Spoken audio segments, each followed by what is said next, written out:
And alright, we're live. Let's do this. I'm gonna go back in there. I was just out here for the music.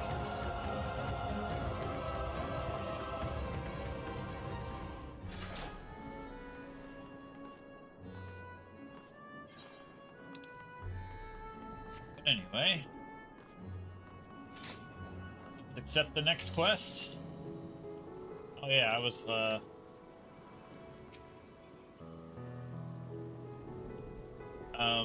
I'm back on my home world. Fix that real quick, actually. Oh, girl. I'll hop the ferry real quick. Start.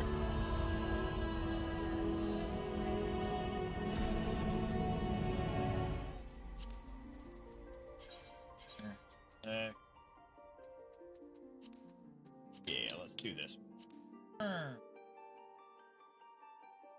Yeah, I'll be right there.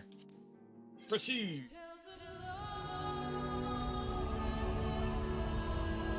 Less than 1 minute.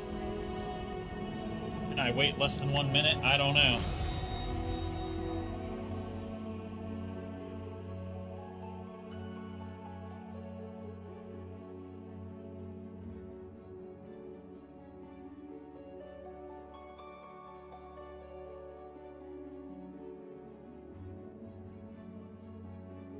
Day 2. It's been 30 seconds.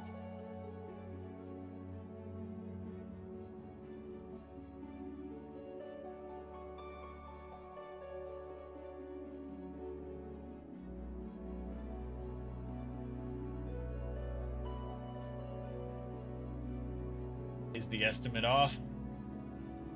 7, 6, 5, 4, 3, 2, 1. Oh, it lied. Oh, it's been exactly 1 minute. Exactly. Oh. Logging in.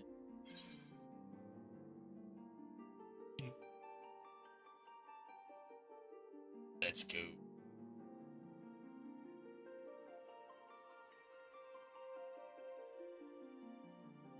It's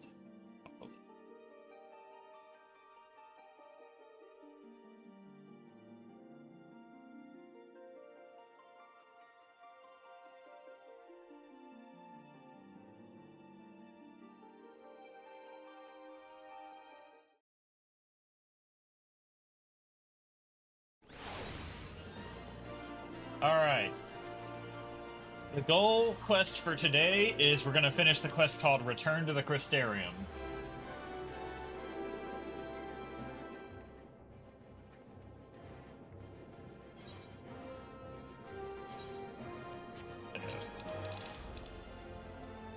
That is our plan today.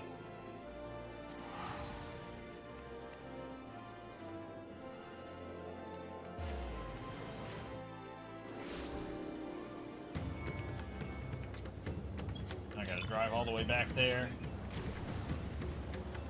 I can learn to stay on the road, that would help. Let's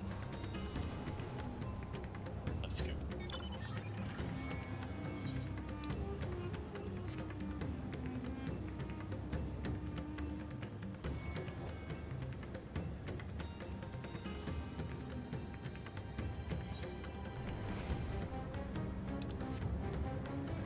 I'm on my way there. Care about that guy.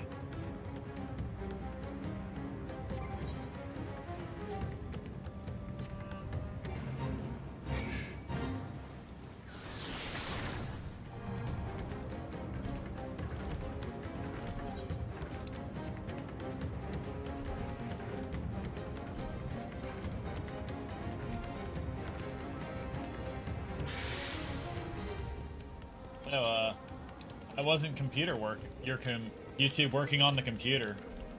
Yeah.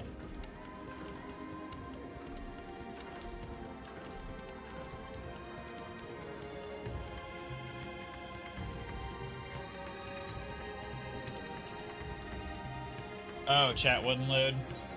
Ah.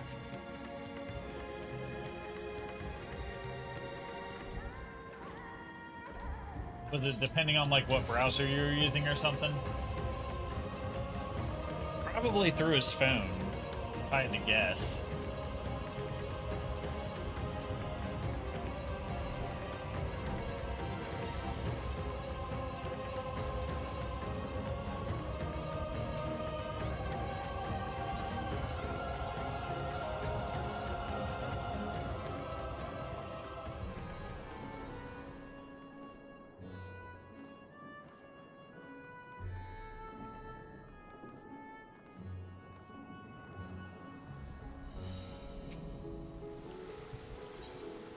Alright, Blasphemy Unmasked, let's go.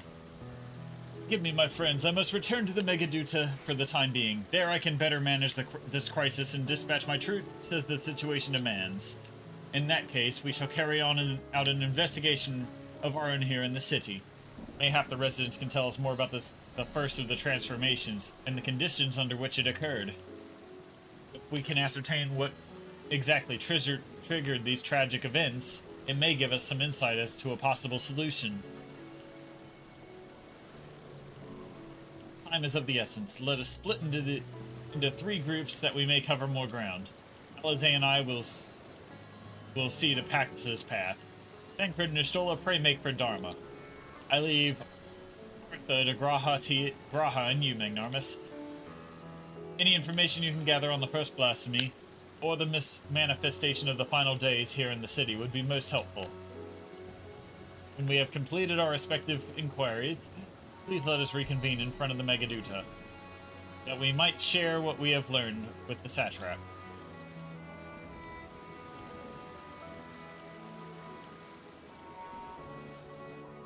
And everyone walks off.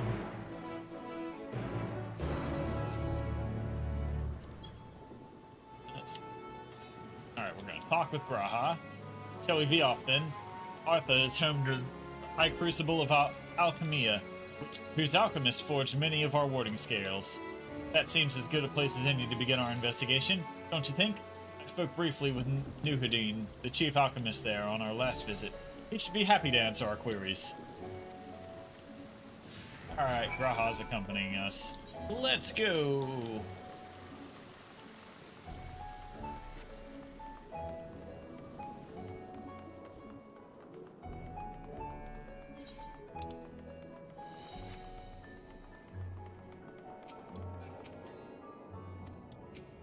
Alright. Still disabled, okay.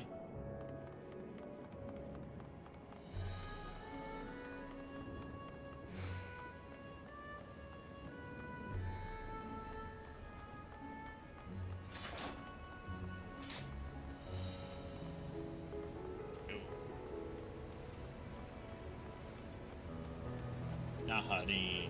Nuhadi. Ah, I remember those red eyes. You were with those scions who commissioned the scales from us, yes? I welcome you back to the High Crucible. What brings you here in these troubling times? We are assisting the satrap with investigating the crisis that plagues the city. Did you happen to catch any sight of the creatures? I did, and as I was going about my work, I was disturbed by crashing footsteps so powerful the very ground shook. I rushed outside and could not believe what I beheld. The night sky was burning. Suddenly I heard panicked screams coming from the direction of Balsan Bazaar. In the next instant, the monstrous beast poked its head out from amidst the stalls. A handful of Radiant rushed to the scene, only to be sent sprawling as the fiend and its minions propelled themselves skyward. The blasphemy came from the vicinity of the market. This knowledge may prove useful. I thank you for sharing your tale. Well, I do believe we now know where we should inquire next. To the bazaar, then. To the Balsan Bazaar.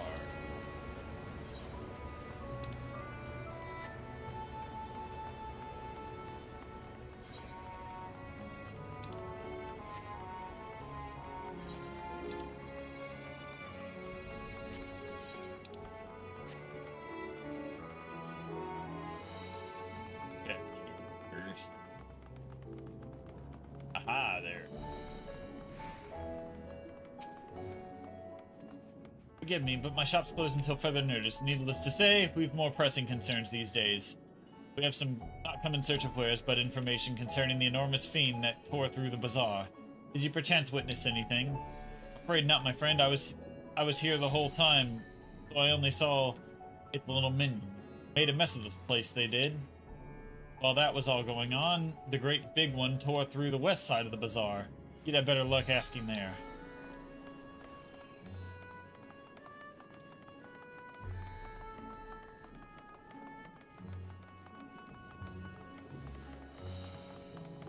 To the west side of the bazaar, then.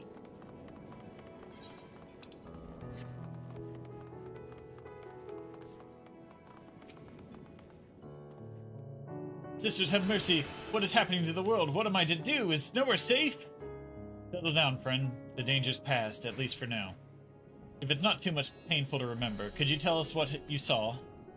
But first I heard the screams, then a horde of ravening beasts came charging toward us.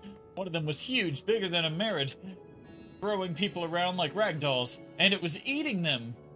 I hid under the counter, saw others do the same. But the shrieking and wailing kept getting louder.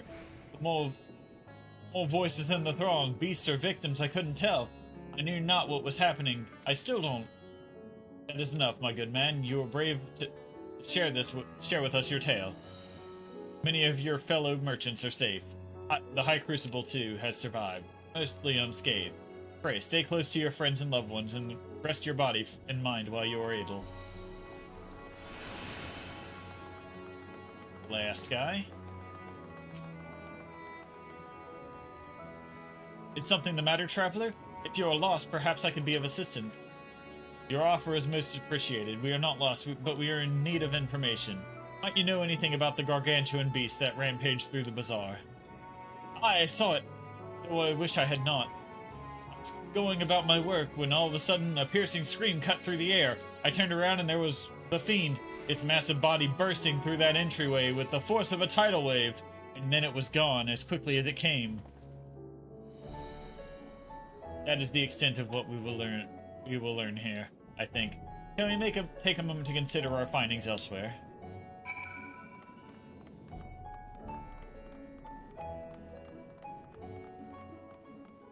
Talk to here. Judging by their accounts, the transformation had already occurred by the time the beast reached the bazaar. It tore through the west side of the bazaar and headed toward the Aetherite Plaza. In other words, the blasphemy may have first appeared in this vicinity. That being the case, the people that in that Mayan can surely tell us more.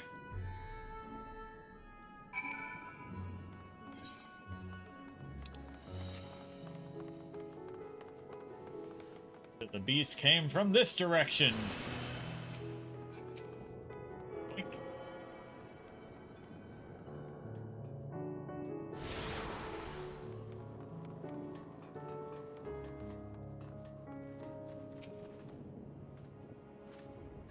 Going after that enormous beast, are you?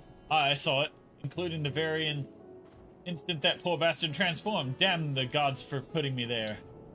It started over there, by the window. A few men, merchants probably, talking and drinking. Conversation must have been taking a turn for the worse. Next thing I know, their leader, I suppose he was, buries his head in his hands. The black mist was swirling around him. Then his whole body bursts apart, and there stands a hideous, slavering beast. Massive and foul, all gaping maws and bulging eyes. His friends start shrieking, then black mist comes again, until the change takes them too. The stuff of nightmares, I tell you. Nightmarish indeed. Incidentally, do you perchance know who those merchants were? No, I'm a decorator by trade. Not much cause to mingle with their sort. Saw Mill Hill the barmaid chatting with them, though. She might know something.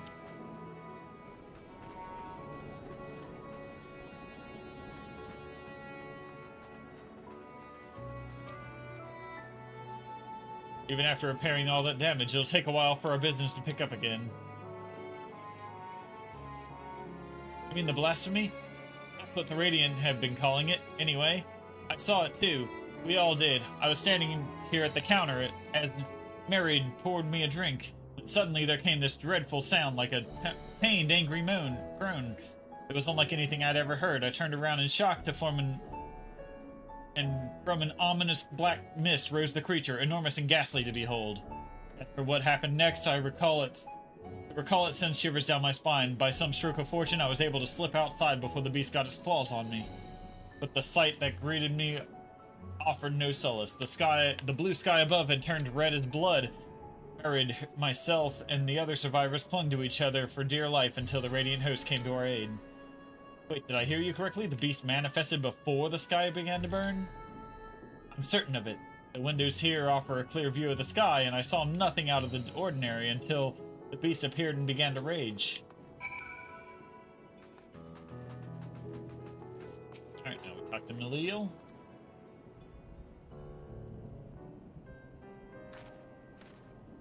Oh, hello there. Welcome to Marin's Man. What can we get you? We have not come not for libations, but rather for information. You are Malil, yes? We are investigating the so-called blasphemy on the satrap's behalf. We hear it was one of your customers, a merchant, that first underwent the transformation. What can you tell us about him? He was something of a regular here, especially of late. Kalzal was his name. He ran his own consortium, dealing primarily in the exports of Thavnarian specialties.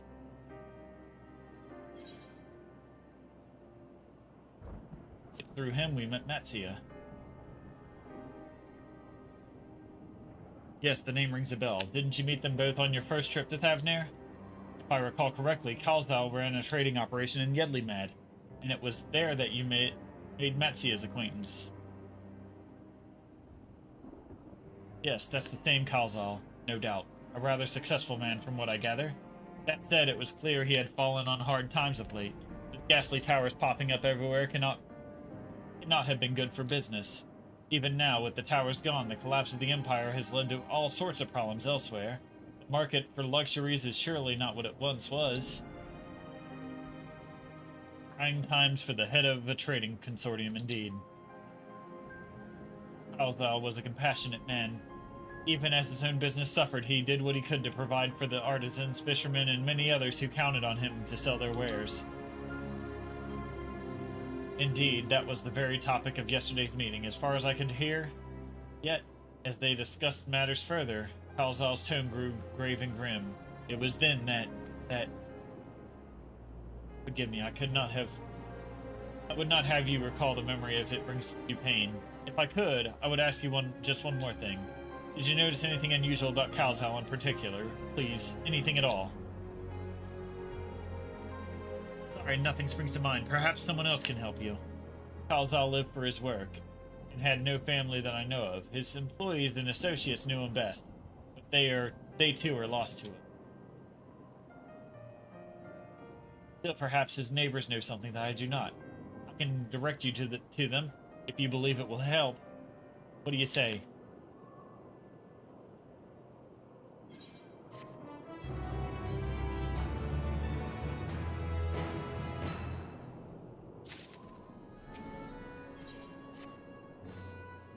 Kalzal made his home in Kama, a nearby residential area. What I gather, Kalzal lived there since childhood, and was known throughout the neighborhood. Kama. That name is new to me. How do we get there? I'll write down some directions. I cannot promise you that you'll find what you seek there, but if nothing else, it is a start. Come, let's see where this lead takes us. Alright.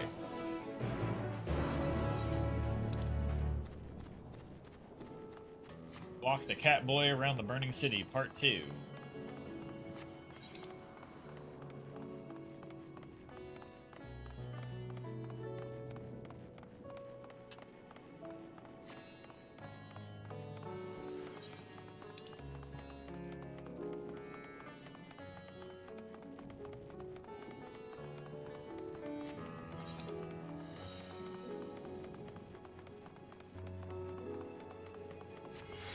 I should use the crystals. I don't think I have much choice. I don't think I didn't go through and get them all like you did. It's okay, I can get there. Let's do this, though. Give myself a little bit faster running speed.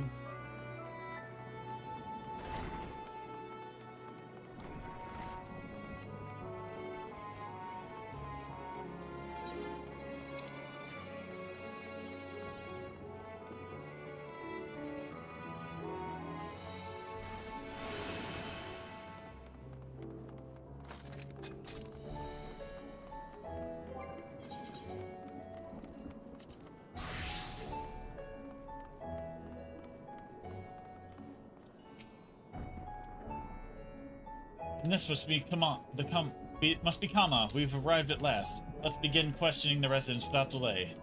There's no doubt someone here can tell us more about Kalsal. Given recent events, I imagine many are taking shelter indoors.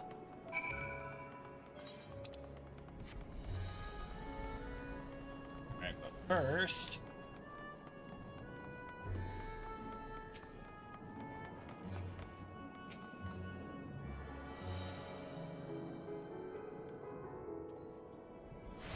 There we go. Alright, let's start searching houses. Try this one. Although you say yes, I've known him since he was a boy. If there was ever a man who was born to be a merchant, it was him. Always early to depart and late to return. He'd spend his days procuring the finest wares and seeking out willing customers. You could say it came to him as easily as breathing. Sadly, business was flagging of late. No surprise really with how dangerous travel has become. He was cooped up in his house from dawn till dusk the other day, no doubt racking his brain on a way to turn his fortunes around. Then at night, I heard the door open. I looked out to see Kazal sitting on a bench, his head hung low, a man with the weight of the world on his shoulders. I see, the situation may have been quite dire indeed. Did you notice anything else out of the ordinary? Nothing to speak of other than the troubles with his consortium. He was the same old Kazal, cordial and honest, like always. These questions you're asking. Has something happened to him? He wasn't caught up in that terrible incident at the bazaar, was he? I don't travel much these days, but my daughters told me not to venture outside. Stuck in here as I am, I've heard a little about these bazaar goings-on. Rest assured, the city is safe for now, but the situation may change without warning. I urge you, stay close to your daughter, and be prepared to take refuge should the shot trap order it.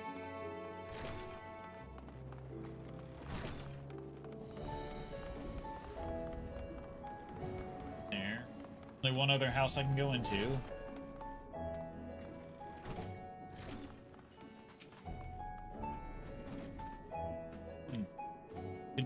Could you come back another time? I just woke up and I'm not exactly in the mood for idle chit-chat. Well, that's one way to avoid the panic, I suppose. Pardon our intrusion, but you may not have noticed, but a great danger has come to Thavnir. I encourage you to stay alert and prepare to flee the city should the situation turn dire.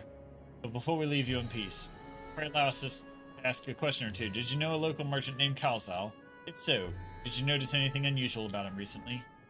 Kalsal, I know him. In fact, we spoke just the other day. Like many others, his business was doing poorly. Still, it seemed as though he'd managed to turn things around. Thanks to a generous order from Ruveda Fibers, why, he was practically dancing in the streets. I haven't spoken with him since, but I assume it all went well. Jinabaha might be able to tell you more, though. As I recall, he was the one who brokered the arrangement. Jinabaha? Ruveda Fibers. This sounds promising. Gosh, hard things to pronounce in this city. Anyway. And I go literally anywhere. Let's see, what other... That's not close. That's not... That's probably as close as I can get.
And hurry, I say, there's no time to waste.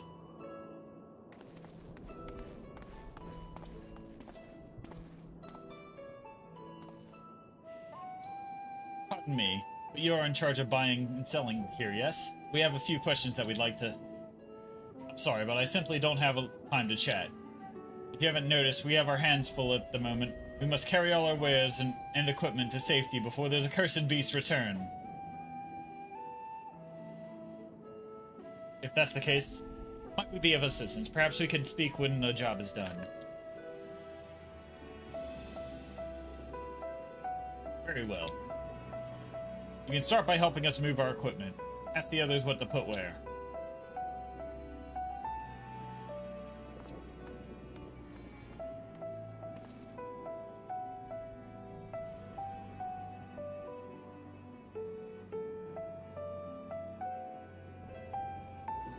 And you can carry our fabrics.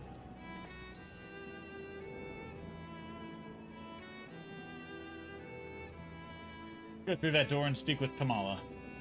She'll tell you the rest. Remember, these textiles are our livelihood. Handle them with care.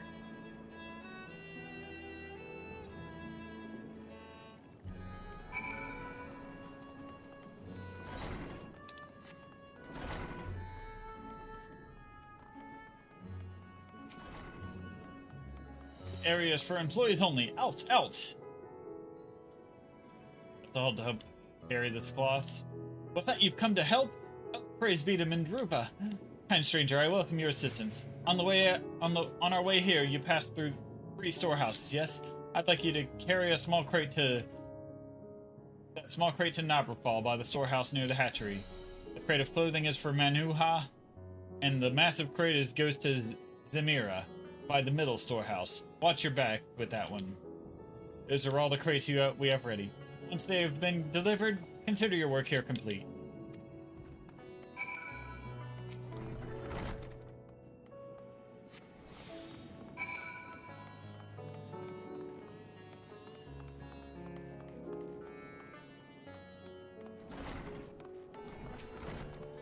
Small crate goes to this person.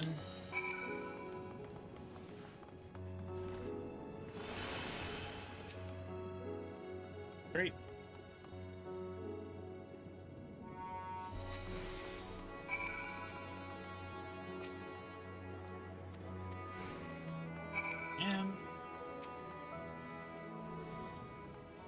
Not that important to the story, so I'm just gonna zip through this part. Fetch quest shit. I say, you're quite brawny one, aren't you? A good thing. That never know when you'll need to defend yourself. A crate full of fabrics, is it? Exactly what I was hoping to receive. Here, let me put that away for you. There you go. Alright, done. Carried all the crates to the storehouses, you say? And so quickly, too. I've never seen anyone so strong. And I and my associates will see to the rest.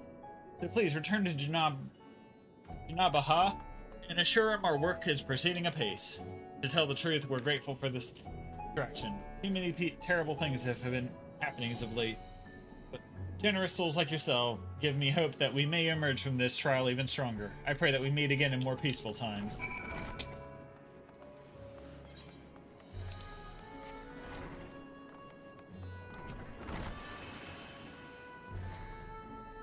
Done as I asked, have you? Yep. If Kamala is satisfied with your work, then so am I. You have done us a great favor, traveler.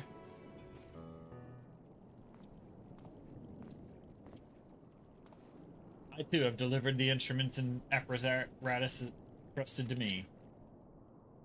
You both have my thanks. With our wares safely stored away, we'll not lose any more to those fiends. I take it that your establishment did not escape the attack unscathed? We did not. Thankfully, most of our workers had already left for the day, but those of us still here saw it all. We looked to the burning skies in confusion, and then before we could even begin to make sense of it, a hideous creature burst through the doors, shrieking. We ran for our lives, but one of my colleagues was not so fortunate. He cried out, a scream of such agony and such terror that the next instant He too sprouted fearsome claws. The sight of it caused another fellow to panic, and then he too transformed.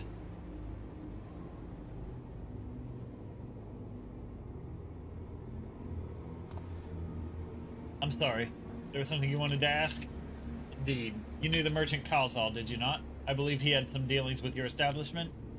Kalzal, I know him well. We'd arranged for his consortium to deliver a large shipment of fabrics, but in the end we received a better offer and had to turn him down. I understand his business is struggling, but so is ours. Another of our most reliable trading partners agreed to transport the goods for a much smaller commission. We'd have been fools to refuse. I felt terrible for withdrawing the offer. But you must understand, we simply had no choice. He tried to put on a brave face when I delivered the news, but his dejection and despair were plain as day. He said he'd discuss it with his associates, but I could tell that he'd all but given up hope. Dejection and despair?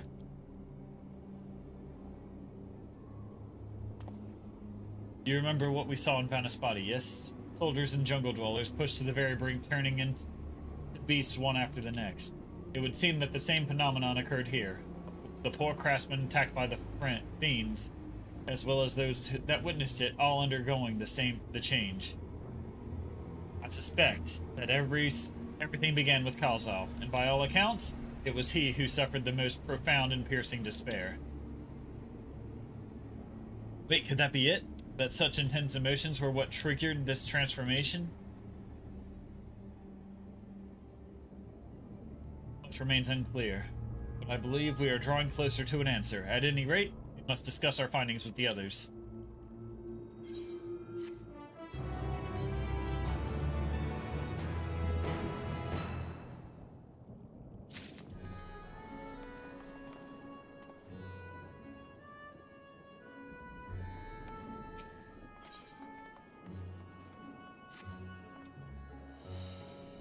We were to reconvene with the others in front of Megaduda, were we not? That should be just outside. With any luck, they will have already returned from their own investigations. My friend, we must take our leave. I pray that your establishment is spared further tragedy, but remember, your lives are far more precious than any wares. If you are ordered to flee, do so without hesitation. Indeed, I thank you for your concern, and pray that you too take care of your as well.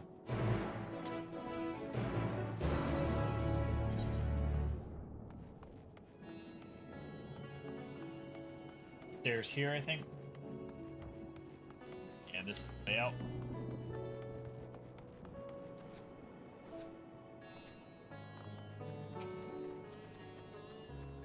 And we got a cutscene.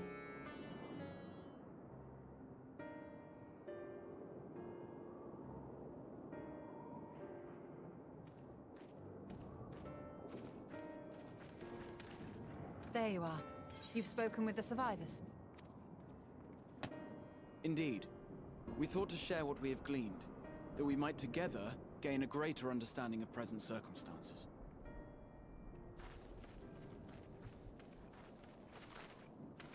Fortuitous timing. Alize and I completed our own investigations not long ago. Then we should take a moment to compare notes. Shall we begin with the two of you?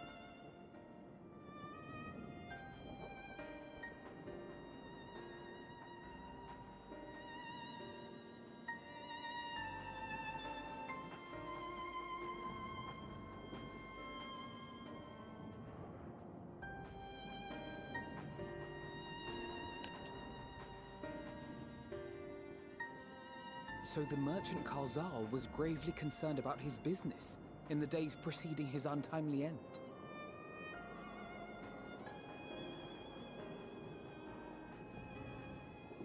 The tales we heard were much the same. The first victims to be changed into blasphemies were all overcome with anguish of one manner or another. Then those who saw their loved ones stolen before their eyes succumbed to a similar panic, setting in motion a chain of transformations. Fear, unease, despair. These negative feelings serve as a catalyst. If so, then it is not unlike the calamity that befell the ancients. With their creation magics, they unwittingly gave form to untold horrors. Had they simply lost control, surely it would have manifested in many forms, not all of them monstrous. Yet somehow, this phenomenon is triggered solely by the darkness in their hearts, a common thread with what we now witness. Common, but not identical. While the beasts the ancients faced were forged with magic alone, those of today are born of sentient beings. Why remains to be seen. But there is one fundamental difference between us and our predecessors. Our souls are sundered, whereas theirs were not. Perhaps that single variable makes all the difference. If I may, there was another detail that troubled me. We have it on good authority that Karl Zahl's transformation took place before the skies began to burn. What? If that's true, then the situation's more dire than we realized. It means even if there's no ominous sign presaging the final days, anyone, anywhere, has the potential to become a beast.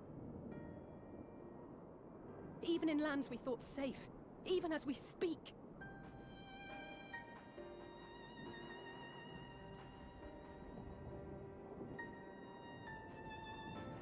Look! It's the Satrap! The Satrap! Thank the heavens!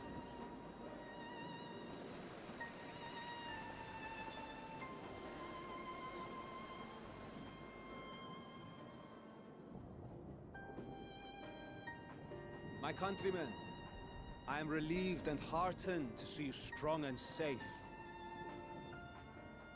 While the danger has not yet passed, far from it, allow me to assure you that the beasts that raged within the city walls have been exterminated to the last.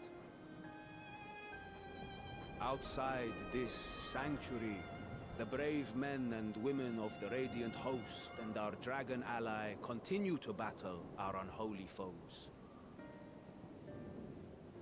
I pray these tidings put your minds at ease and help you calm your hearts. Have faith that we shall soon conquer this terrible trial. Your Excellency, is there any word from Palaka's stand? My grandson was bound for there yesterday, and I worry for his life. We are still awaiting a report, but I promise you, as soon as I have aught to share...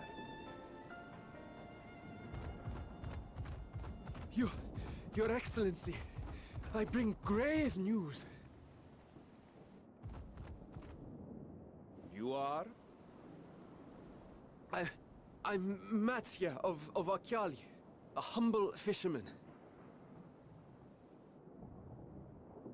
Ah, I remember you from our first visit. Wait, you're... But no, that can wait. When the skies turned red, I set off for Palaka's stand, fearing for the safety of a friend.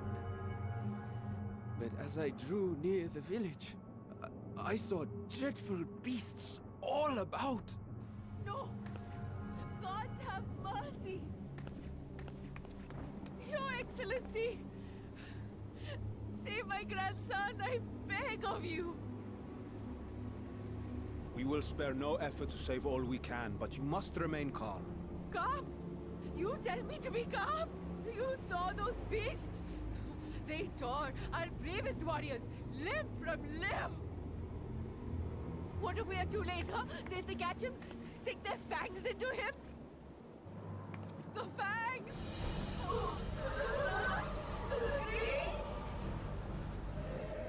Get away from her, now!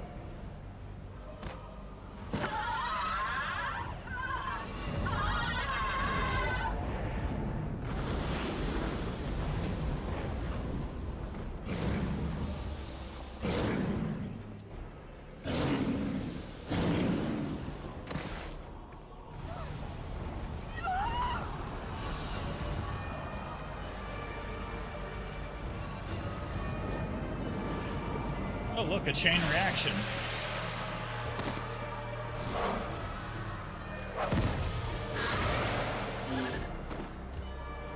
Damn it! We've got to kill them before it spreads. We'll handle this. See the townspeople to safety.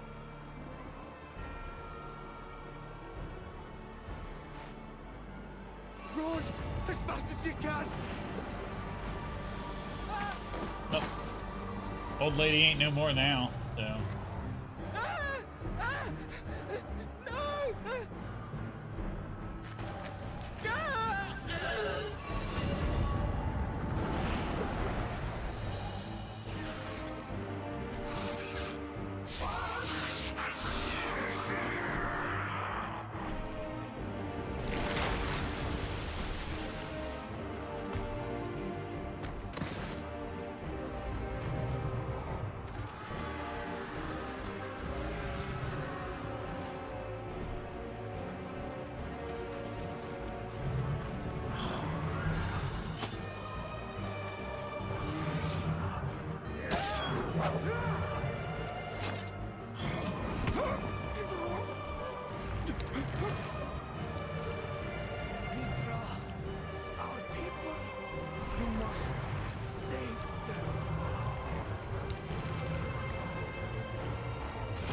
Now the old lady ate the satrap.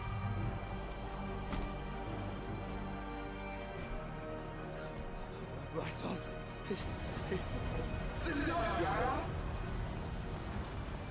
Enough! You must run.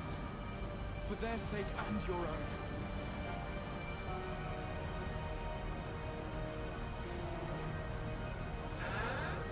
Yes. You'll survive. You must.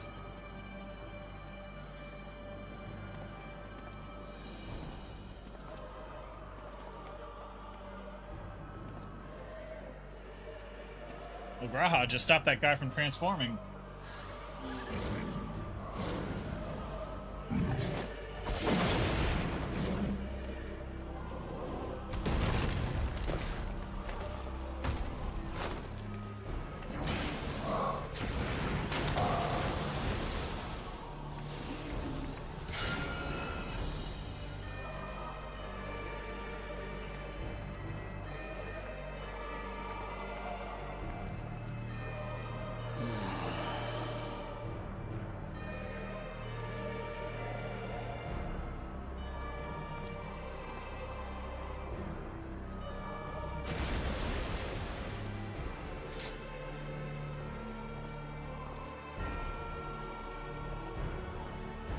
I killed the old lady off screen.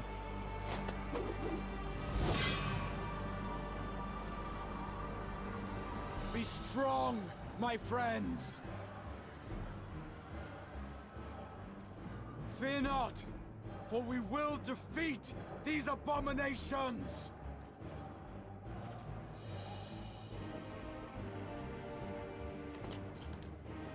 Brave men and women of the Radiant Host, lend your Stola and Thancred your aid. Let not a single beast escape. The rest of you, flee this place. Carry the wounded if you must. Head indoors or underground. Above all, stay calm. No beast will follow you. We will see to that.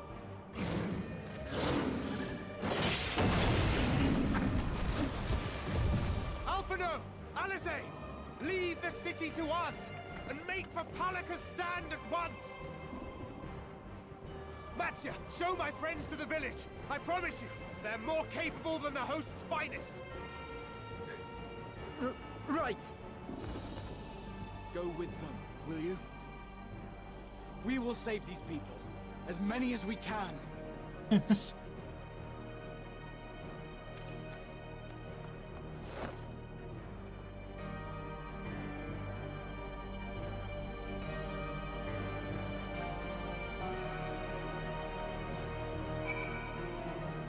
I think Graha just had a flashback of when he ran the Crystal Tower. Well, yeah, ran the Crystarium. But anyway, we must save Palaka's stand, whatever it takes. Matsuya, it pains me to put you into harm's way, but I must ask your aid as well. Of course, Palika's stand is not far. It's down that hill. But as I told His Excellency before, the path was blocked by terrible creatures. I had no choice but to turn back. In that case, this is what we shall do. Ignoramus, I ask that you take the lead and dispatch any beast you encounter. Alizé and I will keep Matsuya hidden amongst the trees, and follow when the path is clear.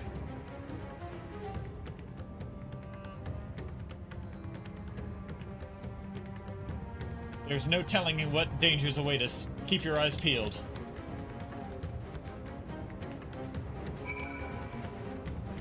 Alright, we're on. Come on, Kenji, let's go.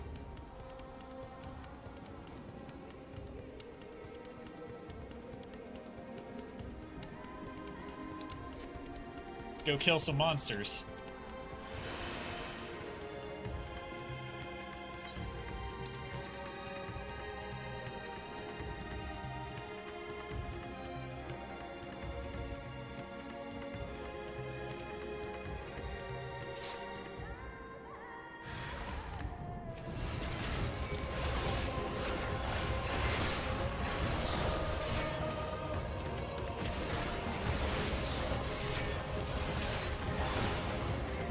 Alright, dead. Next.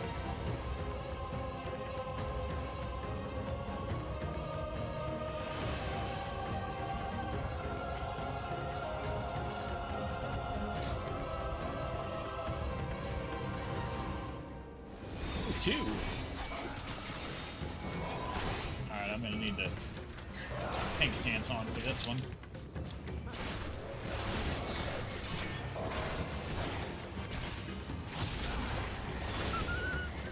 Go. Next.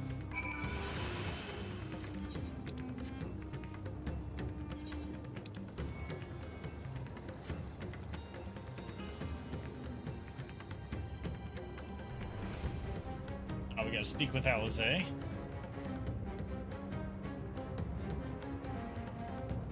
But first, grabbing this etherite.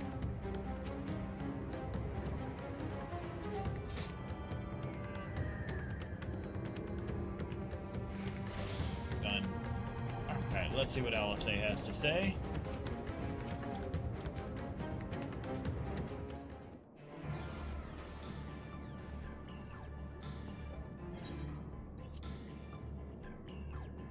No, it cannot be.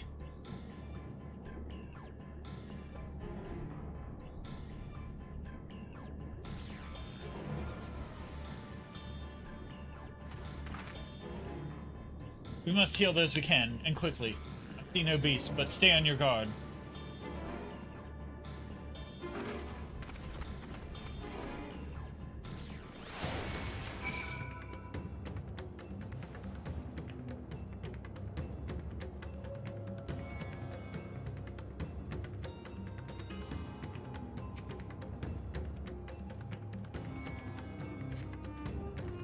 Alright, he's already dead. How about this one? No pulse, nor did they appear to be breathing. Well, everyone's dead.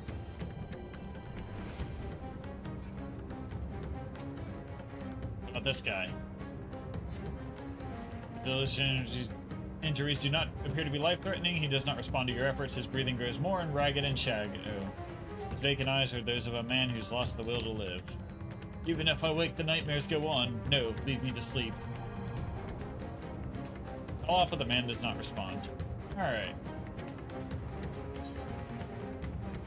Oh, just get away.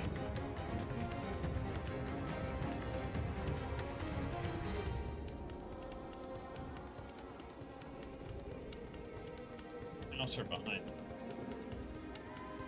Aha! Behind the house. Hey, this one's alive. Have you come to help us? Too late, my family, my friends.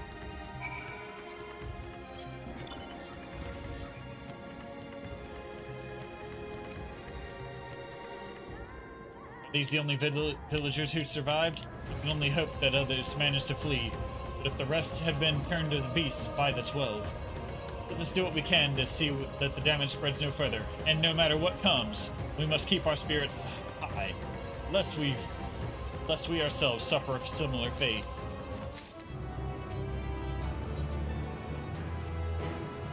Attend to the rest. Pray look after Matsia. No doubt what we have seen here is even heavier on his heart than ours.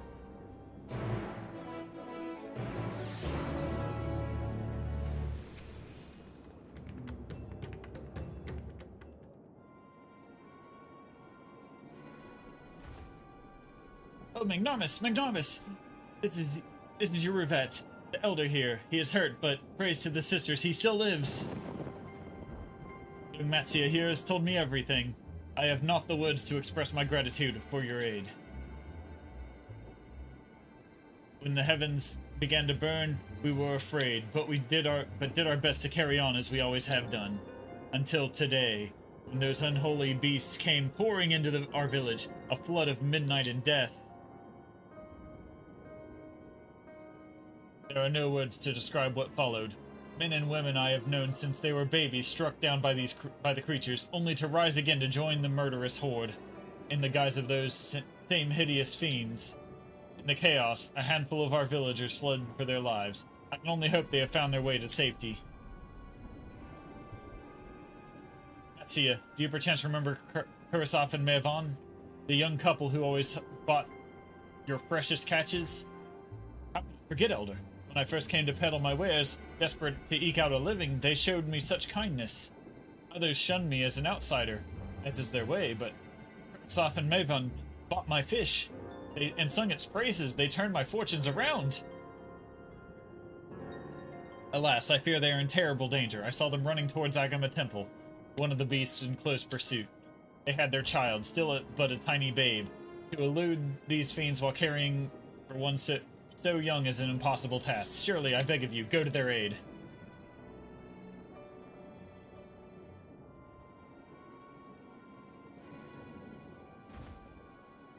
I want to help them, but I'm but a fisherman. I cannot face the beasts on my own. Will you come with me? Yeah, you got it. Oh, thank you. Agama Temple lies to the west of here. We must hurry. Alright, we're going west. Going west.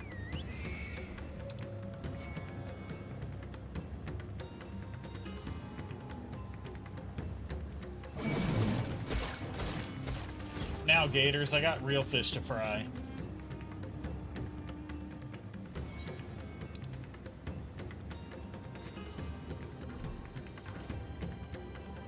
Ooh. Don't mind if I do. And right into an ether current, that's fine.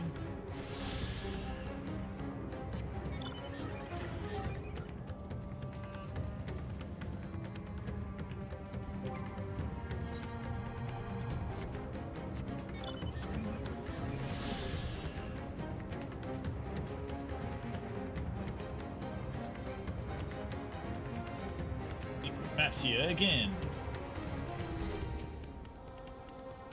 The temple is just ahead. It was built by those who worship Saint Agama, but has sadly fallen into disrepair in recent years. If my friends made it this far, no doubt they are hiding somewhere amidst the ruins. Oh, please stay back! Ah! That was Kurasov. Oh no, this is not good. I'll take a look. Please do, they came from the ruins. You must hurry.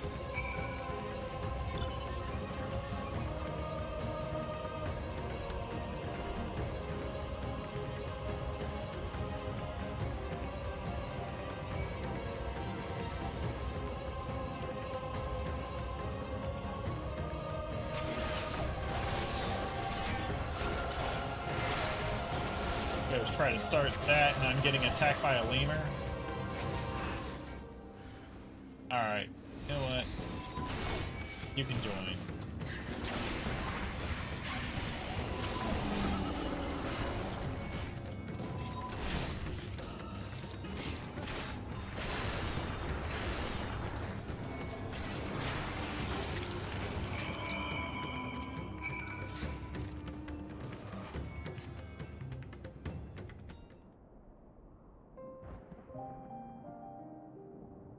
I don't think he made it, guys. And lies motionless on the ground, bearing a grievous wound.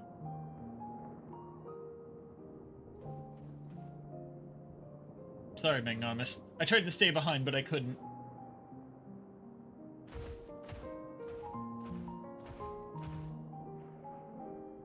No, it cannot be.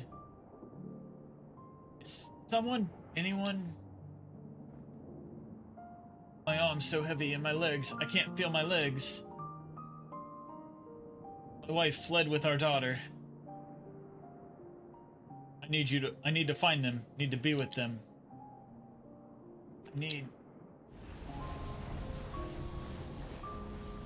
Kurzov! No, Kurzov! You must stay strong! What time? I thought I had... I don't want to die.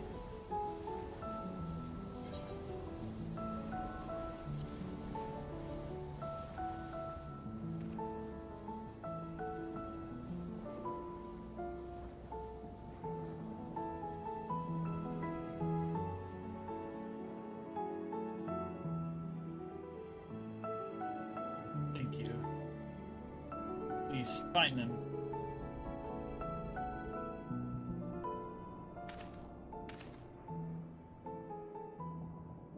Mevan still lives, and she has their child. We must search the jungle between here and Palakistan. There's nowhere else she could have gone, I think.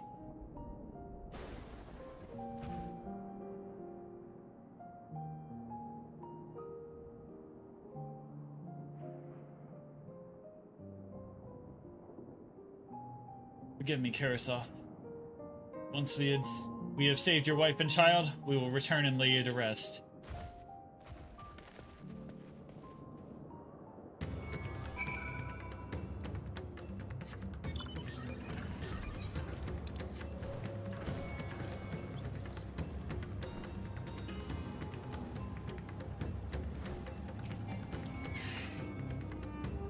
Area.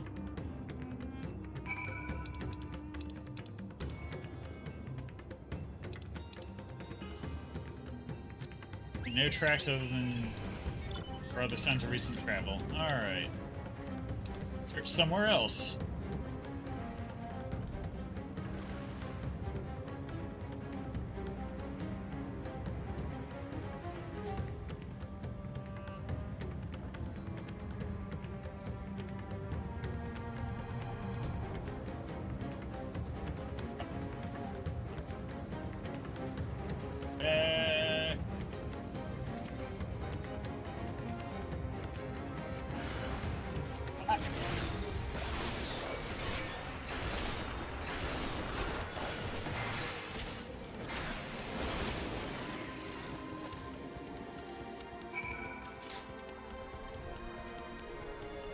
Alright, next area.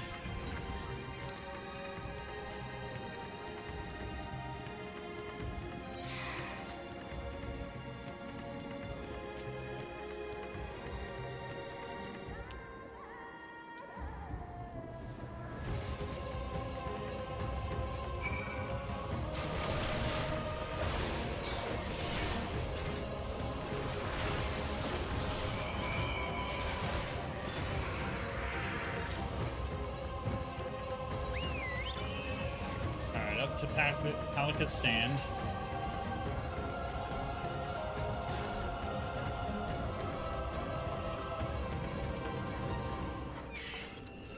Did you see any sign of them? I found nothing. No. Perhaps the beasts have chased them farther from the village. O gods above, I beseech you, pray deliver Mevan and her little one to safety.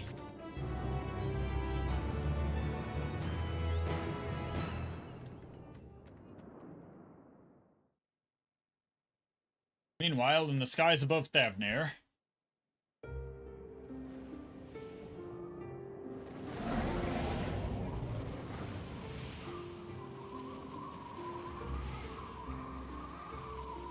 No more enemies to trouble us here.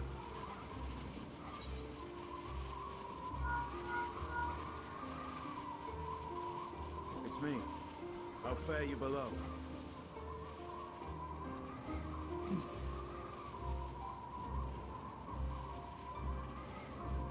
Understood. I will inform Vritra. Chaos and panic sweep Raz-at-Han, and many more have succumbed to the transformations. Amidst the fray, Ahawan fell, protecting a grief-stricken father.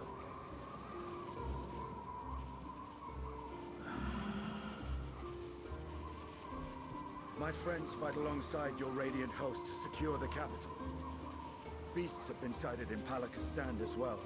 We have divided our forces in hopes of quelling the threat there. Of small solace is that we now know what triggers the transformation. As my companions tell it,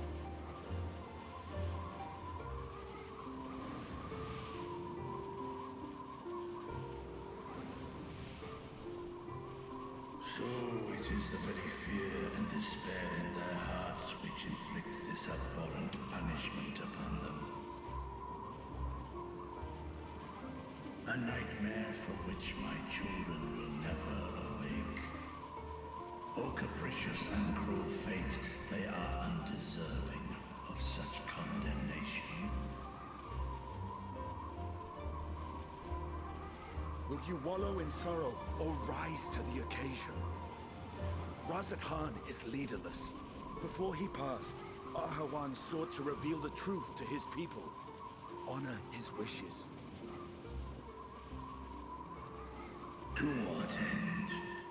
To breed a new conflict between dragon and man. These claws could reduce thee to shreds with a touch. These jaws crush thy bones to dust.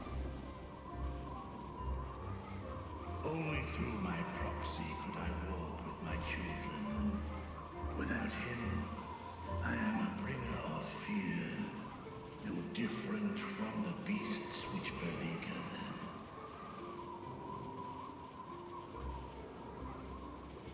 Perhaps so. Only in death were Hraesvelgr and Shiva united. Indeed, whenever man and dragon have come together, death has ever been the inevitable result. It was our fear of your kind that sparked a nigh-endless war. Fear and hate of which Nidhogg drank deep as he laid waste to my homeland. And in turn, I took my revenge on his brood. Blood for blood, pain for pain. I thought nothing of theirs, only of mine. And yet, were the chasm between us too vast and too deep, Hraesvelgr would not have borne Isael to battle and our rescue. He would never have entrusted a mortal champion with one of his eyes, and the Dragonsong War would still rage on. And I would still wage a never-ending war of violence and vengeance. The future of our star be damned. I cannot speak for Ahawan's greater goals, yet I know that he served you, served your people, long and true. In this time of unprecedented crisis, he turned to you. You could do worse than to place your trust in him. It will not be easy, but the future of Raz-at-Han hangs in the balance.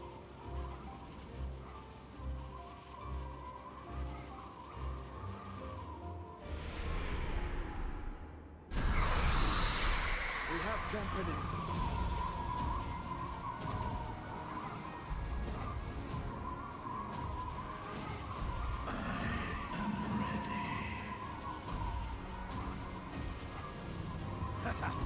The hour has come, Vritra! It's all or nothing! He said the thing.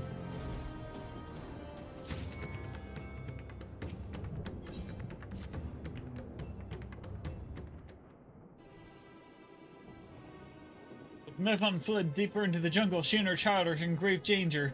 Whatever are we going to do? Gods have mercy.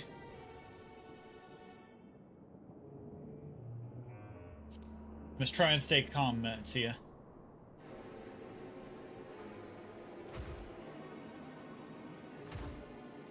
But how can I at a time like this? They could be dead.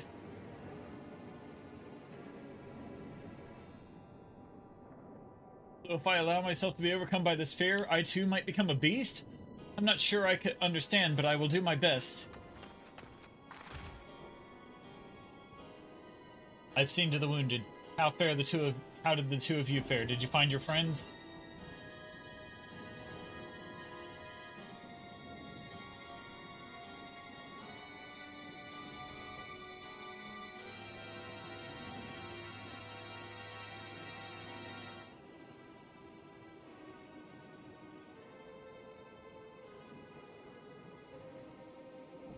I see. If that's the case, in that case, let us help you find the mother and child. Before we leave, we must ensure the villagers will be safe in our absence. Alize and I will patrol the area and search for more beasts. Would you and Matsia speak with the elder Yuruvet? Pray explain to him the situation and join us as soon as you are able.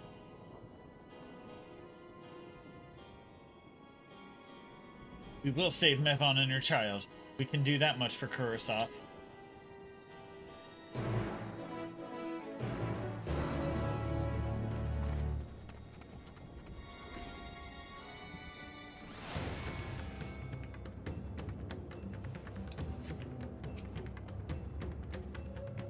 I am heartened to see you both safe. What of the family?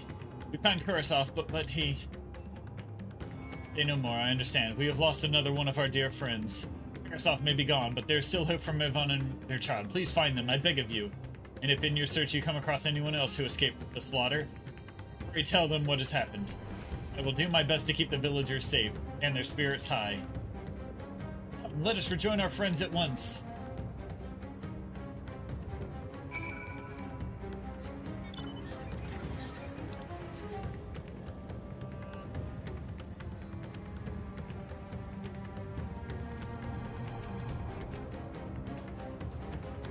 I'm pleased to report that the vicinity appears to be beast-free.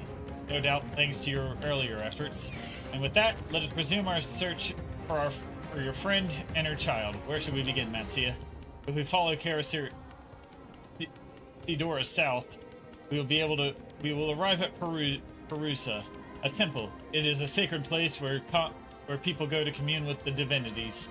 It is possible that Mevon sought shelter there, and perhaps our other villagers as well. And it's settled, Matsia. Stay close to me, alright? You two, take the lead. Keep an eye out for beasts and anyone in need of help.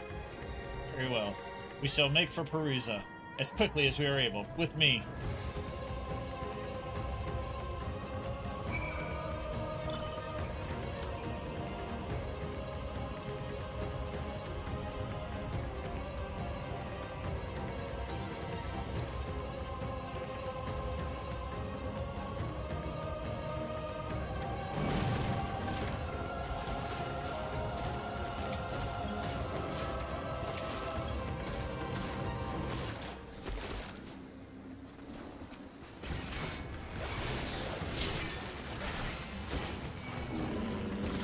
Alright, let's go.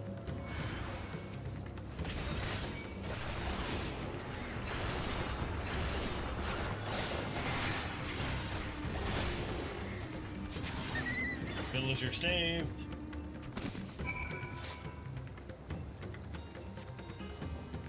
Thank you, I thought I was done for. Mevon? He's a friend of mine too, but I have not seen her. She must still be out there somewhere, trying to avoid the beasts, and with her child, gods, worry not for me, I can make my way back to the village on my own.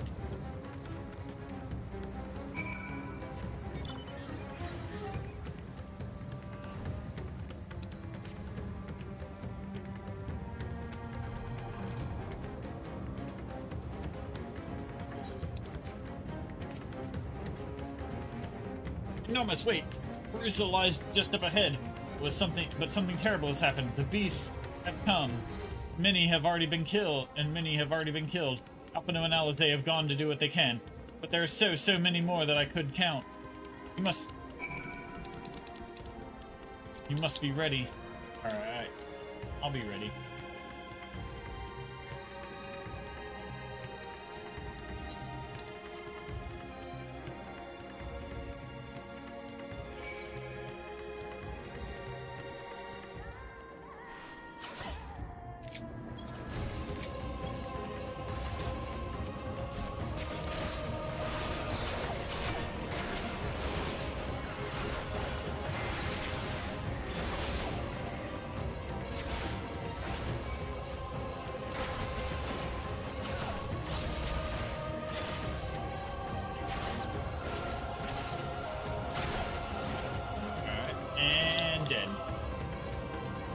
circle.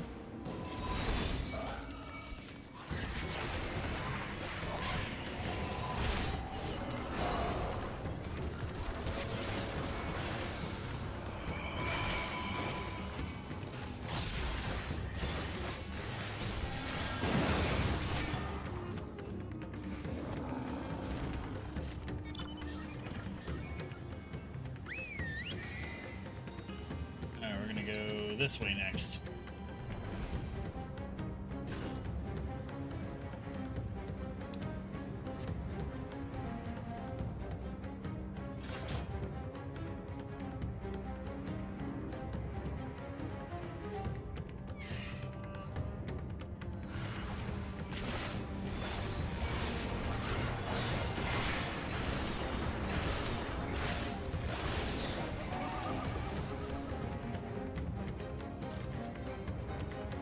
Done. And last one. This way.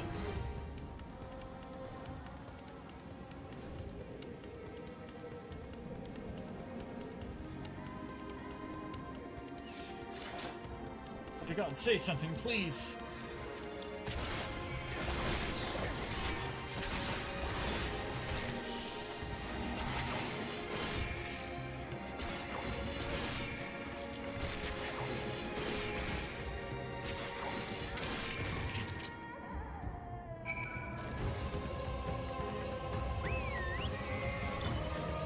Back to Alpino.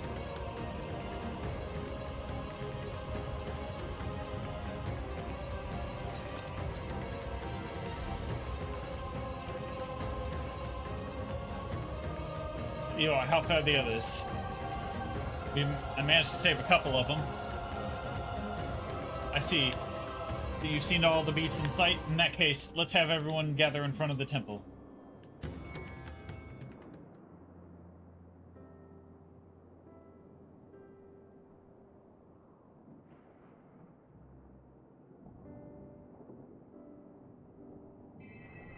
Courage, friend. The pain will pass. Has anyone seen Mevan?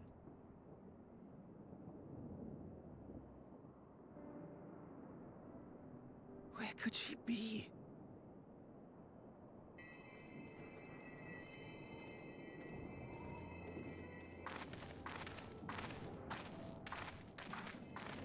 We've dealt with all the blasphemies and made certain no villagers are still in hiding.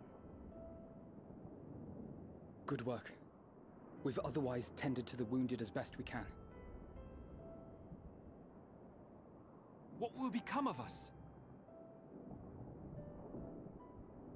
Help is on the way, surely. We may have to abandon our homes now, but we will return someday. But where can we go? Is anywhere even safe? That I cannot say. Well, I can. Nowhere's safe. Run all you like, but there's no escaping these things. And even if I could, it's too late for my family.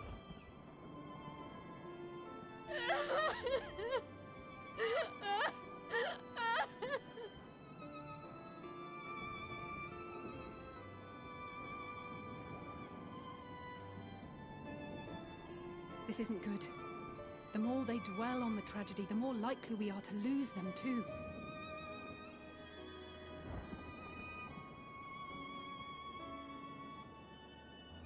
My friends, this is a place of worship. Should your heart quake with sadness, cast your mind to the heavens and remember. Remember the teachings of the old gods. Did they not implore us to stand fast when waves of sorrow break against our shores?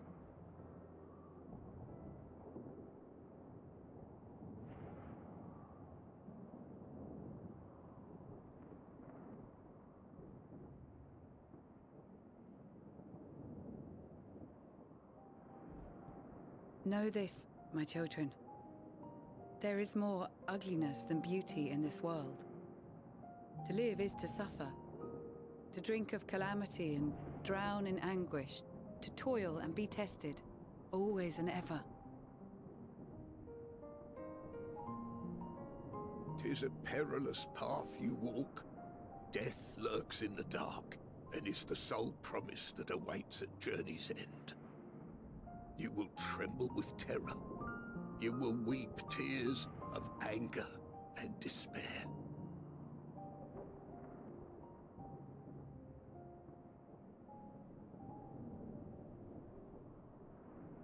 But do not avert your eyes. See your life for what it is. Then will you see how the hardships make you strong.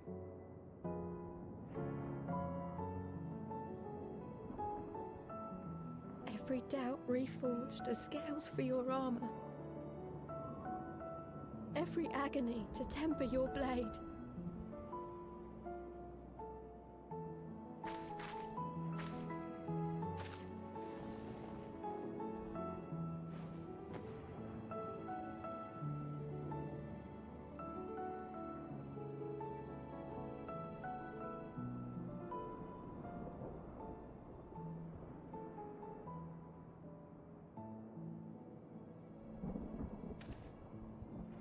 Thank you, lad. We'd almost forgotten who we are.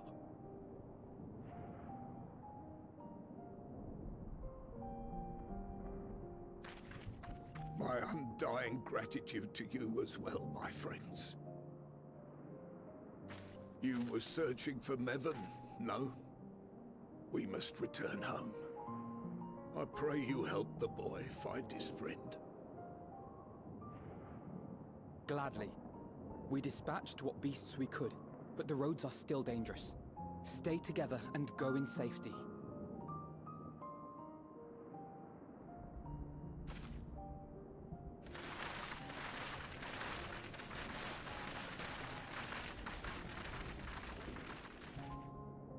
That was very impressive, what you did back there. Those words seem to resonate with your people. They should. They were the first spoken unto our ancestors by the divinity of legend. I'm easily upset, and fish are wont to flee a temperamental hand, so I recite the teachings over and over to calm myself. They're lovely and inspiring to hear, though I imagine they were born of great misfortune. They are born of life. There's as much bad as good in it. More, many would attest. All the more reason to appreciate the good when you can. I won't argue with that.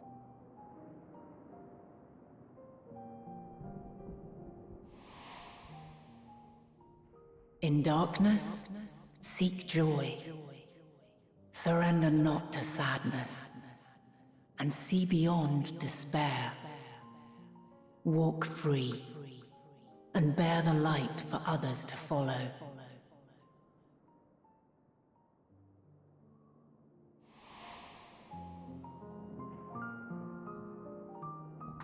And with that, let us see if we can't find Mervyn.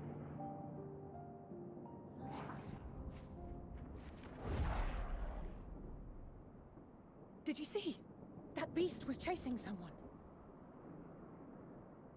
I think we found her. I think we found her.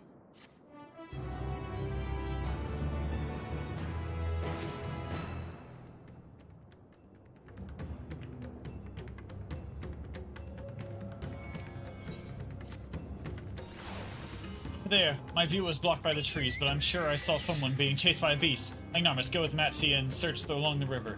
Alphino and I will circle around from the south.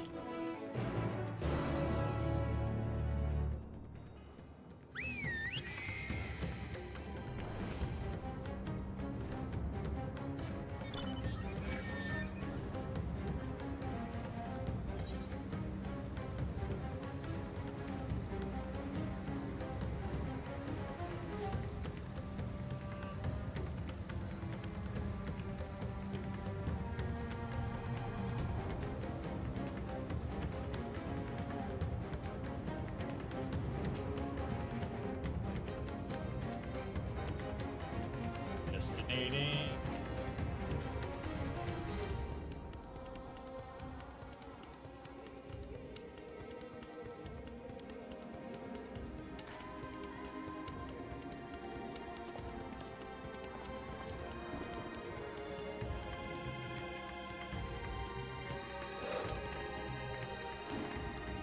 That's her! No, I'm sure of it! Niven!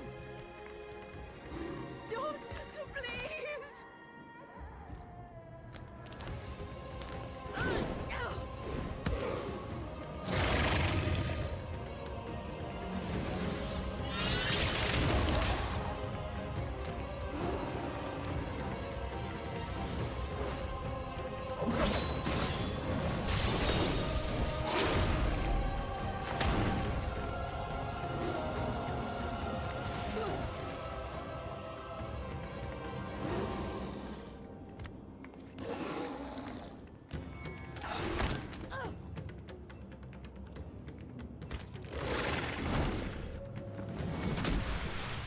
No! God have mercy!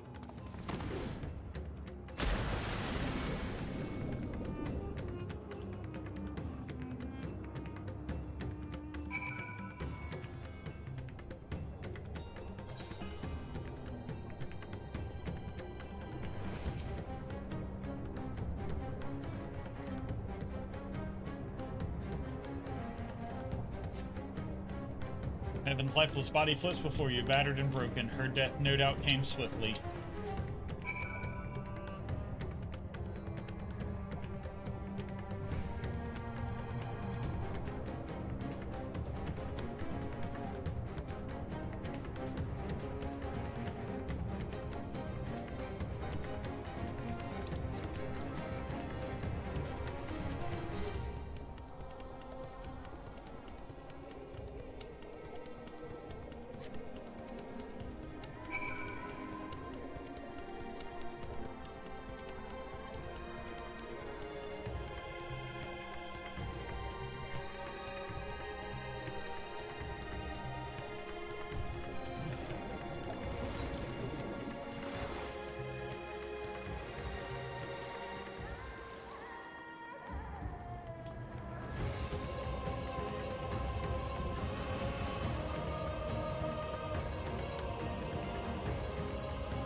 So did you find Mevin and the child?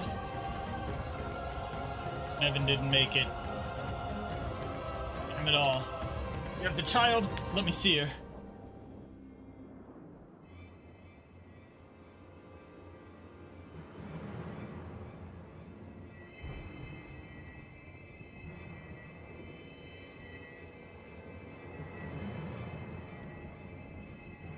She's so cold, Alphino. The child is alert, and I see no wounds, and yet she grows weaker. My spells can do no more. What she needs is a change of clothes and a warm bed. We must hurry back.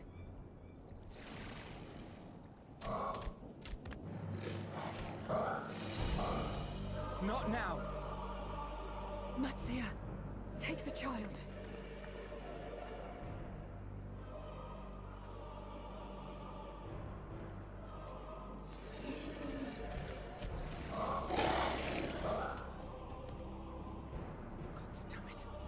It appears we've made enough noise to be heard for miles around. More will be upon us ere long. We make our stand here. Mattia, can you take her back to the village? But the child, all by myself. You can't be serious. The beasts will follow you home unless we stop them here. And so we shall. Be strong, Matsia. Her life is in your hands. Right. I can do it. I know you can. We'll keep them busy, Matsia. Go! Quickly!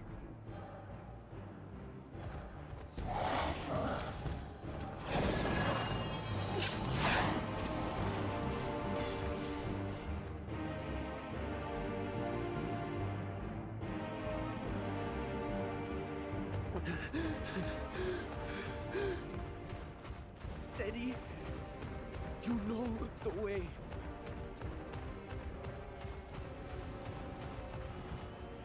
No. No! Not you too.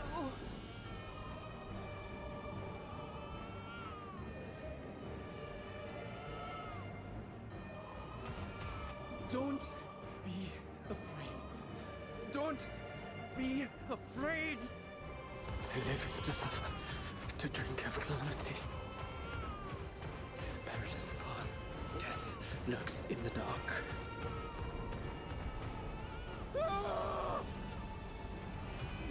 No! I'm not afraid! I'm not afraid! Ah!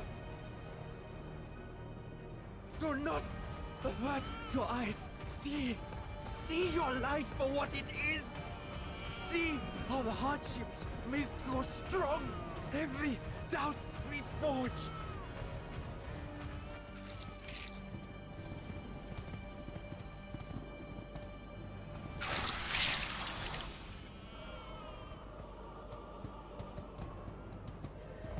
Every agony.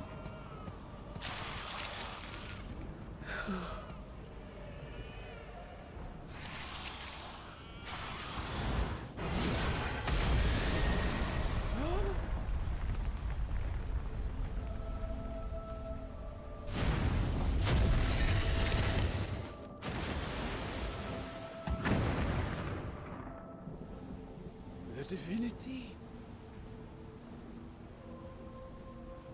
Nay, but one who would deliver thee just the same.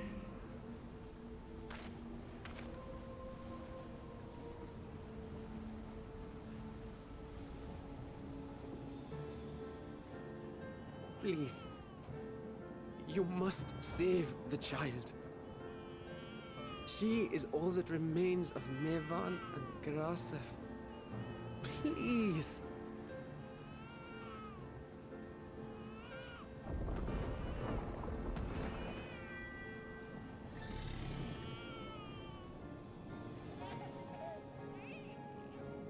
Well, well. Seems the babe's taken a liking to you.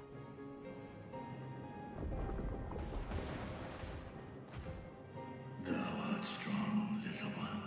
Let us convey thee to thy home.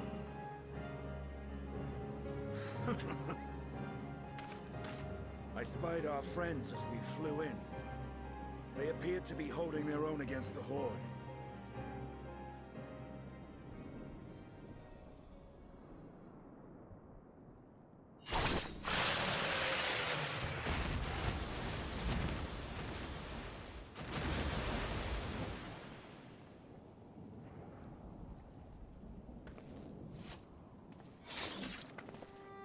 Right. That's the last of them. We should hurry and find Matsia.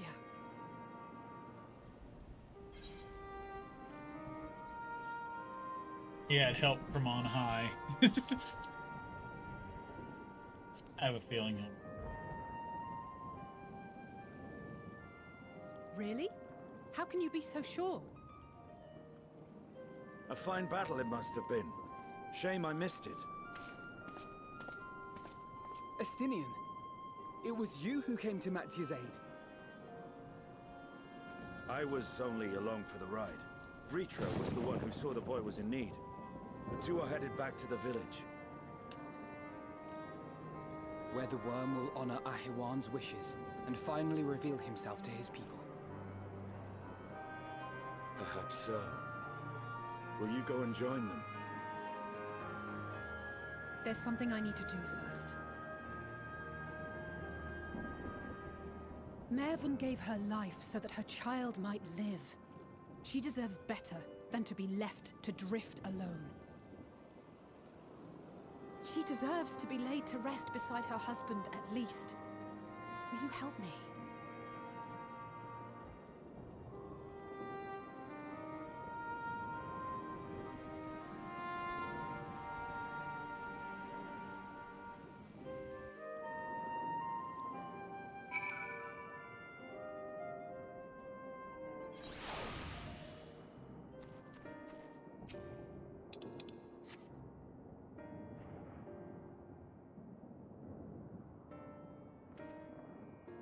We have done what we can. 'Tis for the villagers of Palakistan to perform the funeral rites.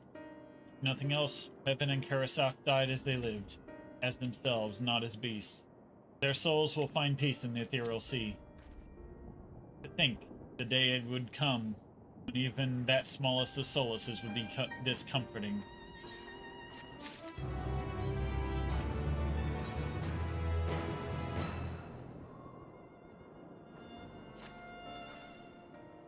You all ready then? In that case, let's head to Palakistan. No doubt Vritra is waiting us.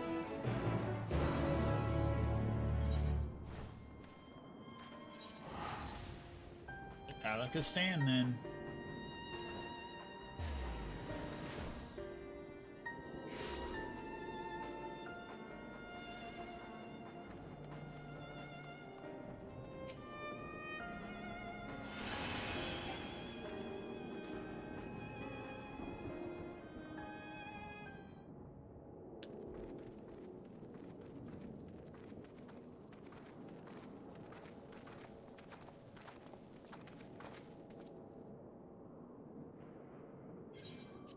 Rest easy, for all is well here. Young Matsia returned with the babe safe in his arms. Owing to a warm bed, the girl hath already begun to regain her strength. Less joyously received as a word of the mother and father's fate, as well as that of their transformed neighbors. How many children of Thavner must we lose to this calamity? Mothers and fathers, brothers and sisters, sons and daughters, every death another void that can never be filled. We who survive them must carry the weight of their memory, as we strive to regain our semblance of what we have lost. Karasaf and Mevan's babe is a child of Thavner as well. I thank you for returning her to us safe.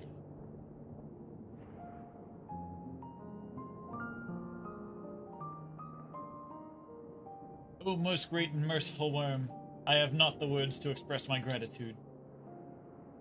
They say that were it not for you, brave Matthia and the child would have been lost to us forever. Long had I heard the rumors that a mighty dragon had forged a pact of friendship with the satrap, but never would I expect that have expected such a kind and gentle soul. Truth in part, but not in whole.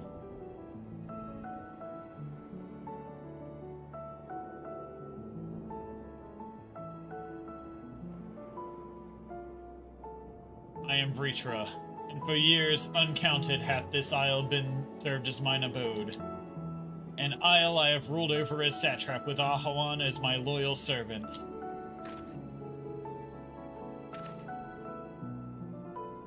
Are my ears to be believed? You were the true satrap all along?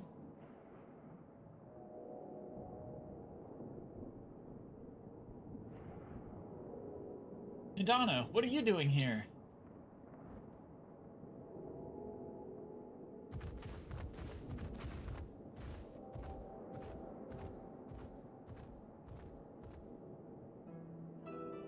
I heard from the Radiant Host you had gone to help the people of Palakistan in their time of need, and so I and several of my colleagues from the Great Work came to offer our services. The alchemists have already brewed up some potions for Mevan's daughter. But enough about us. You and your role are the far greater enigma.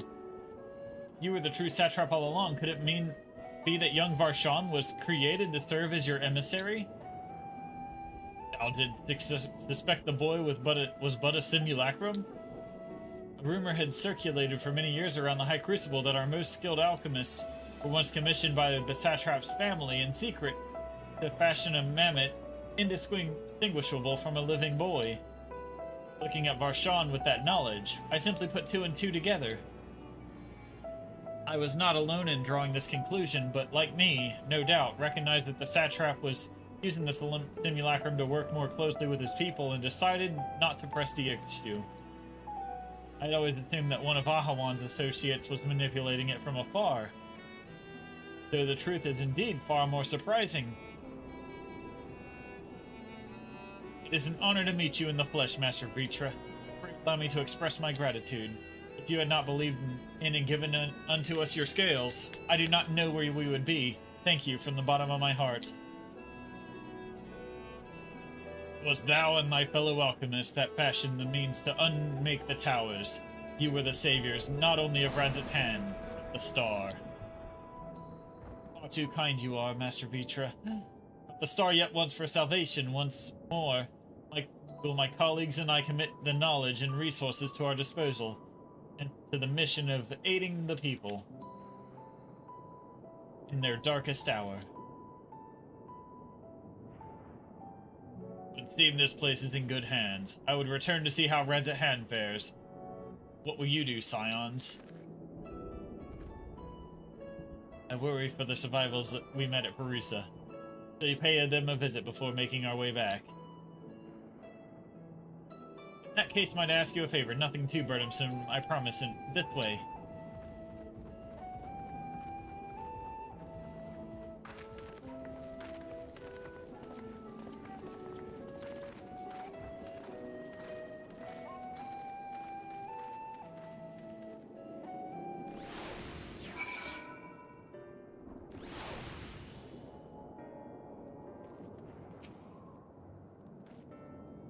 Needs to simmer a bit longer, I'd say. In the meantime, I was hoping I might ask you a few questions. The red sky, these terrible beasts. Was it in the name of the sisters? What in the name of sisters is happening here in Thavnir?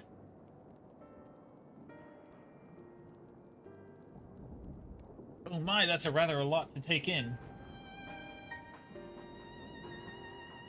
It would seem the situation is even more grave than we suspected. Thank you, friend. My colleagues and I will use your knowledge to see if it can further our own research.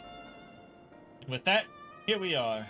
Piping hot chai. A pot of piping hot chai. Brewed from my own secret recipe of spices and tea leaves, together with hearty helpings of rich milk and purest sugar. I've made enough for everyone in the village.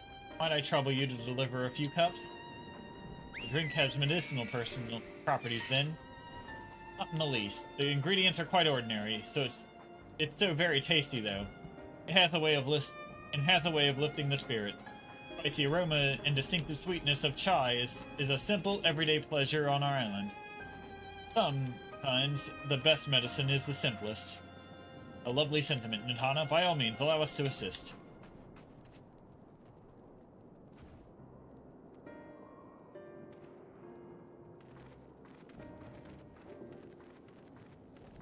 You lot to distribute hot beverages. I'll do a sweep for errant beasts to slay.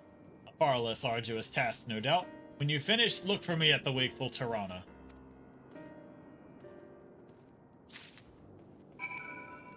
Alright. Here, have some tea. Cup of chai, can't you see I'm more important things to worry about? No, you're right. Precisely in times like this, we must strive to remain calm and steady. I do believe I'll visit the Elder and see what needs to be done. If there's any way I can aid my village and friends, I will do it.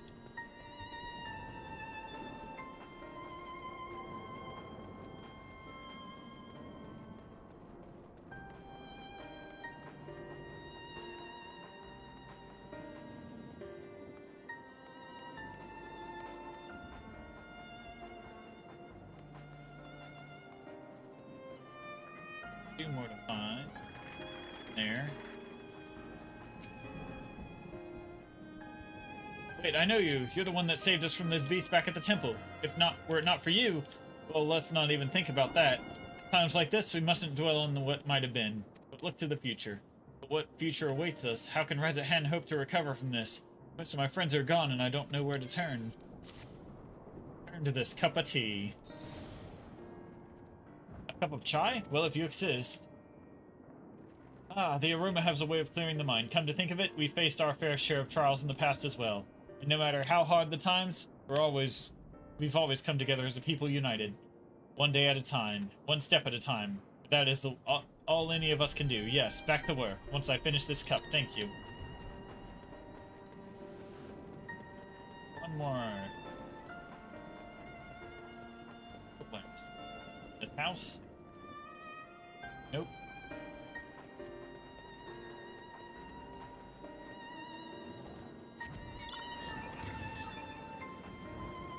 There. Found him. On the wall.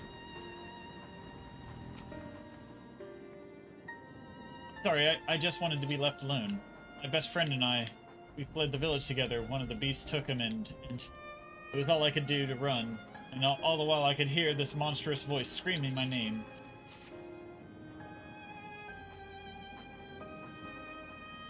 This is for me? Ah, we used to drink chai together often, shared stories over steaming hot cups after a hard day's work. Thank you, friend.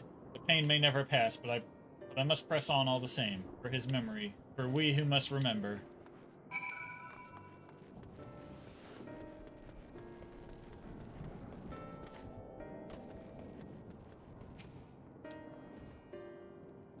Thank you for delivering the chai, Magnanimous. Did it help to lift the villagers' spirits? This is heartening to hear, indeed. The final days show no signs of abating, but that is all the more reason that we must try to keep our composure. Our lives have been forever changed. The people we have lost will never return to us. These tragedies will long weigh on our hearts. But we have the capacity to live with our suffering, to carry the agony till we too join the fallen in death. It is not a surrender, but a recognition. For it is only in acceptance that we find the strength to move forward.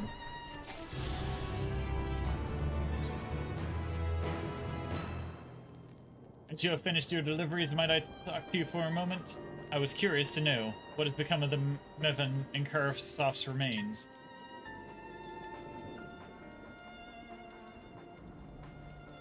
Oh, thank you, friend. Surely they will be able to rest peacefully by each other's side.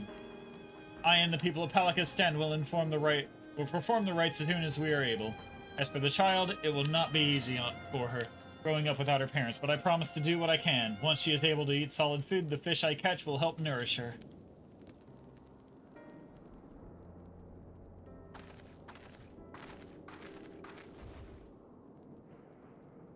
Oh, he finished delivering the chai. I do believe everyone is a piping hot cup. I could almost believe there was a magic at work. How their tension fades with every sip. Let us pray at that Palakistan has seen the last of those transformations, at least for now. They're still at risk. In every village in Thavnair, like as not, still. I trust we can leave this place in the care of our friends from the Radiant and the High Crucible. Shall we return to Razathan? By all means, do not let us keep you any further. There are still many who have need of your wisdom and strength to deliver them from this terrible calamity. And I will do what I can as well. I will bring you rations and supplies from Akyali. We have plenty to spare.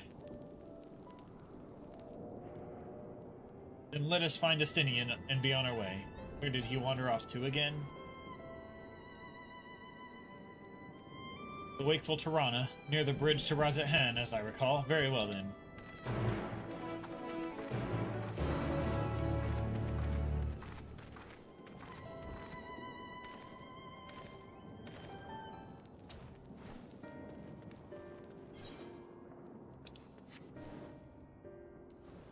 Off we go.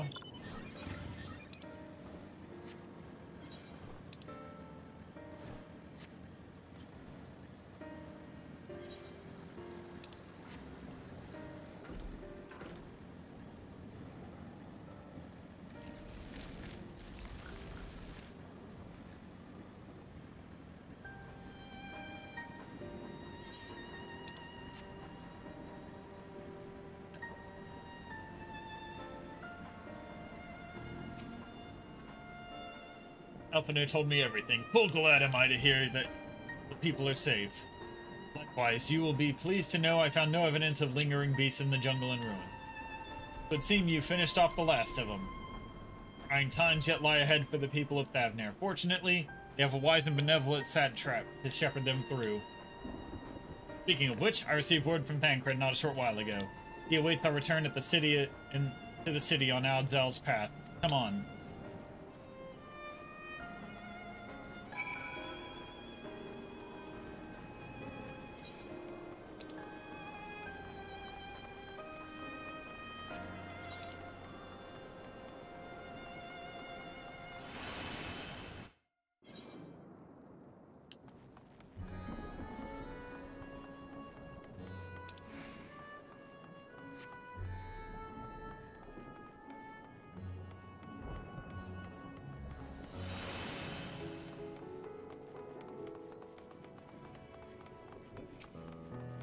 gotten this one yet?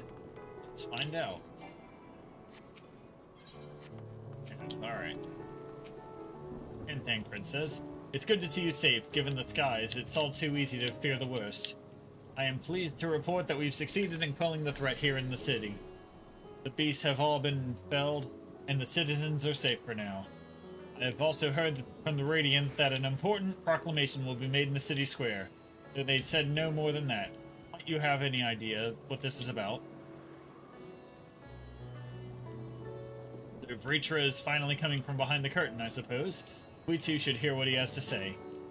To Megaduda then, but before that, it would appear that word of the assembly has not yet reached all the citizens. If anyone along the way seems unaware, we'd best enlighten them.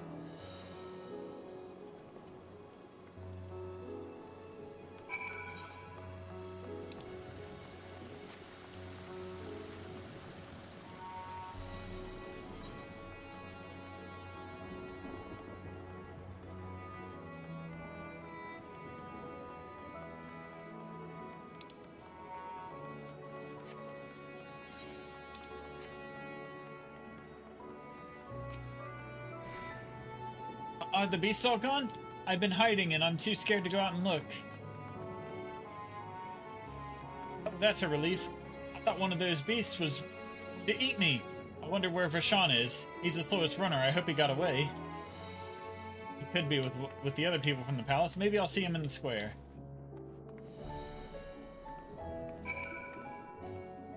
Lucky this isn't the time to be dancing.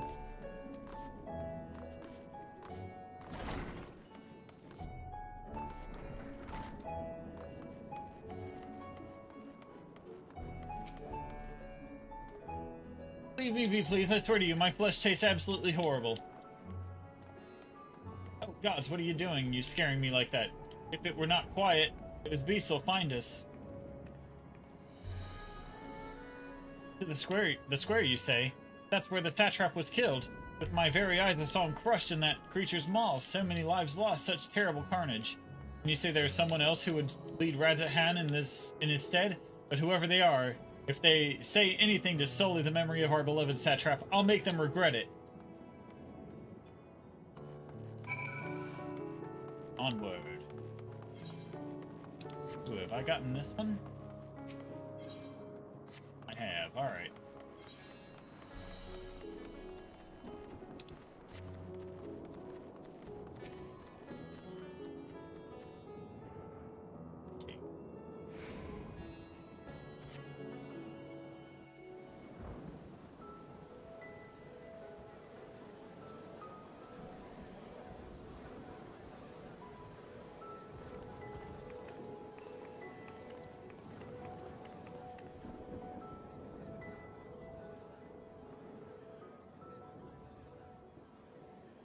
Look!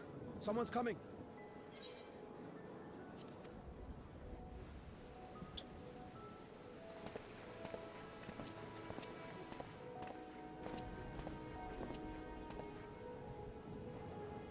People of Radzat-Han, it warms my heart to see so many brave, resilient souls before me.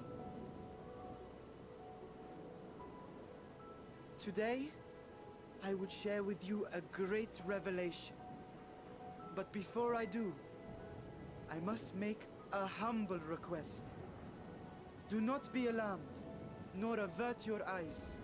See the one I unveil for who he is, and know that he means you no harm.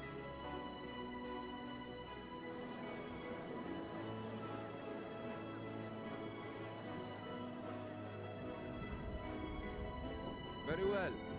I dare say it can't be worse than the horrors we've already seen. Many thanks.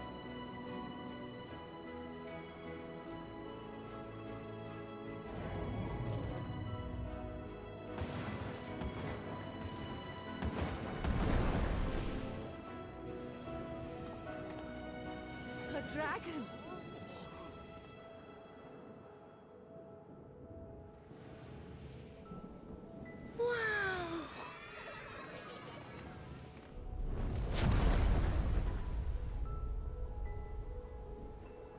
People of Radzat-Han, I and for years uncounted hath this isle served as mine abode.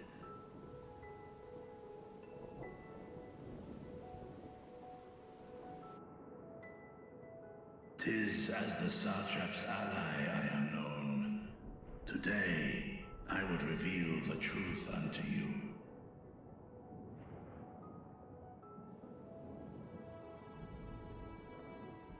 Let us hope they accept him.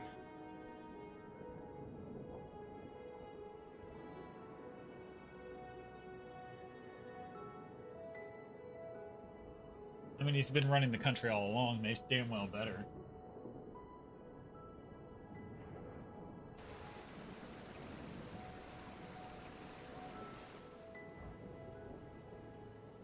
If I am hearing this right, you were the satrap all along?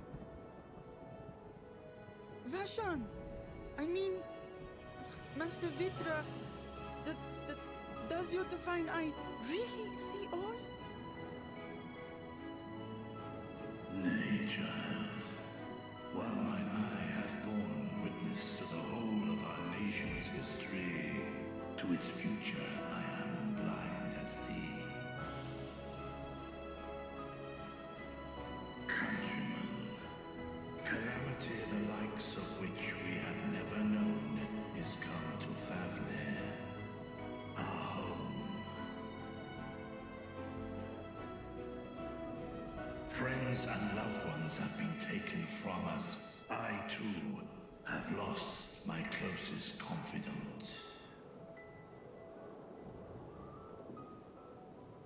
Ahawan loved this land and served it with dignity till his dying breath. A nobler satrap there will never be. For so long, I lacked the courage to face you. I will not easily earn your trust, this I know. And yet, I cannot sit idly by and abandon Radzat to her fate. A font of boundless vibrancy, this jewel of the ocean. Since time immemorial, hath she glittered with every color imaginable.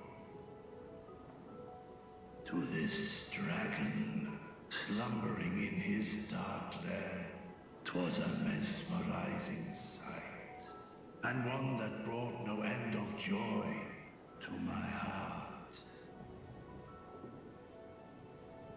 This calamity hath stolen too much from you already, yet so long as you live, the light of Radzat will never be extinguished. I pray you let me watch over it. Over you. And lend me your strength, that we might face this trial and those to come as one.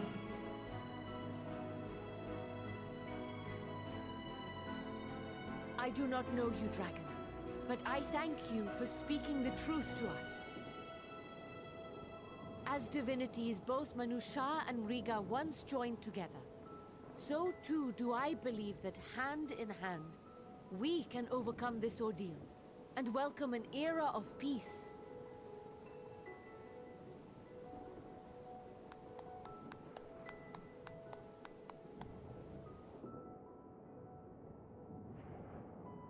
A sight that would have surely brought a smile to Azael's face.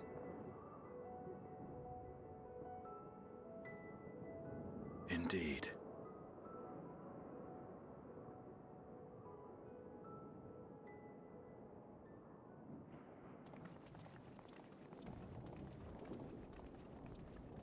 Would you look who it is?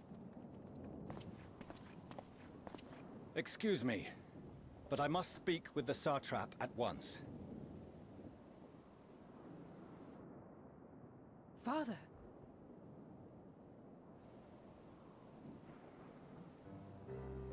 You have suffered dearly of late, yet you must endeavor to look beyond these losses to the future you yet have. On behalf of the Forum of Sharlayan, I come with a proposal by which you, the people of Radzat-Han, might be saved. I say again, I must speak with your satrap. I beseech you, take me to him with all possible haste. I am satrap here. Speak thy proposal. All present shall hear and judge.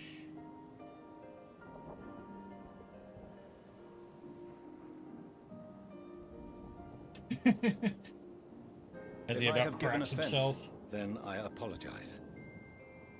First, allow me to share with you what knowledge we have of the phenomenon responsible for your woes. The final days. 'Tis an affliction of stagnancy and rot, sown into the currents of the star. Though the first prominent manifestation was here, in Thavner, it will Another invariably shot. spread to every corner of the world. The Forum was forewarned of this apocalypse several centuries ago. Thenceforth, my predecessors sought to prepare for the end times in the only conceivable fashion, by securing a means of escape.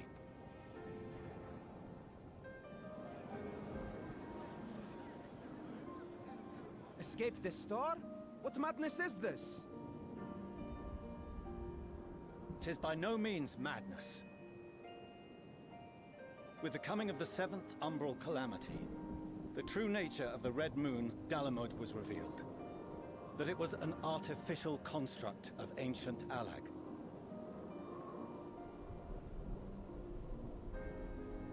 But what of the Silver Moon? This celestial satellite is yet another technological marvel fashioned and maintained by ancient allies. A ship that will sail the heavens and deliver our people from destruction. And by our people, I speak not only of Sharlayan. We mean to save every man, woman, and child it is within our power to save. Including you, our dear friends of Radzat-Han. Recent events necessitate adjustments be made, and quickly, but we can and will escort you safely to the moon.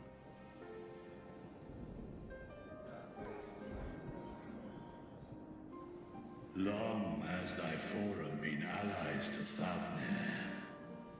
I trust thou dost not extend this offer lightly. Yet I wonder, is this truly the way? Is there a future to be built for us beyond this star our father deemed the last bastion of hope? It is for that very reason I come before you and your people. To answer any and all of your questions.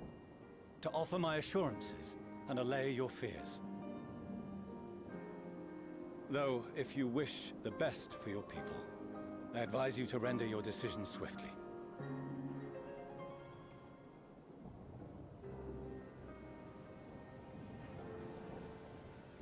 Show our friends to Megaduta. They are to be received as honored guests.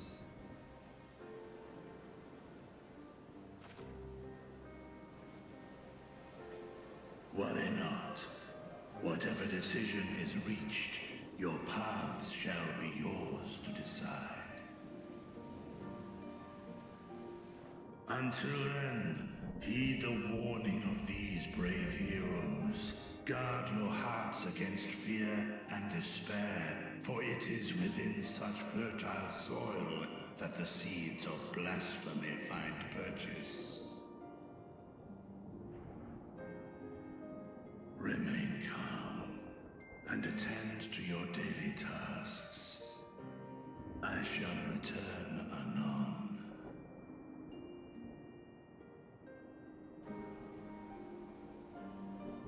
We'll do as you say, Master Vitra. We believe in you.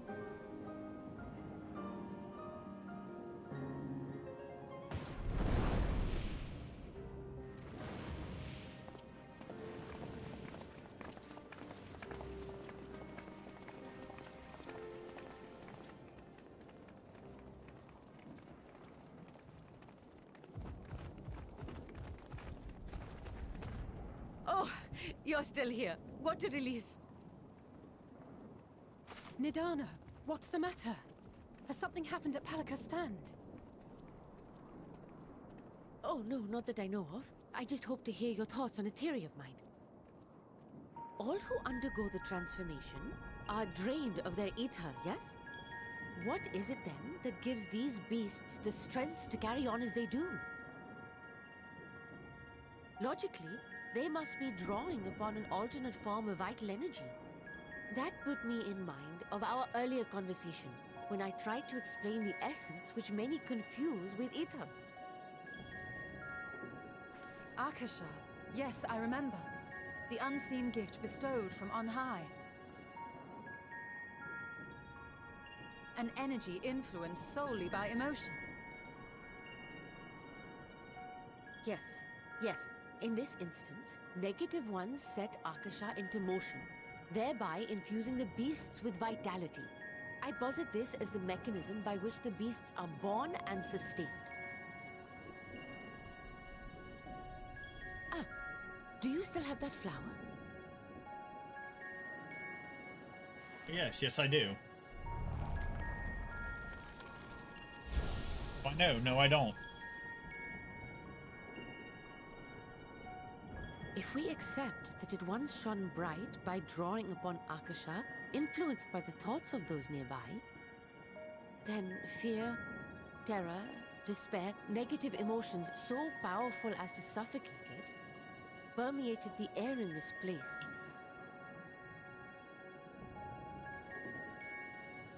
You must be very careful. The forces which drive the final days may be beyond our ability to perceive.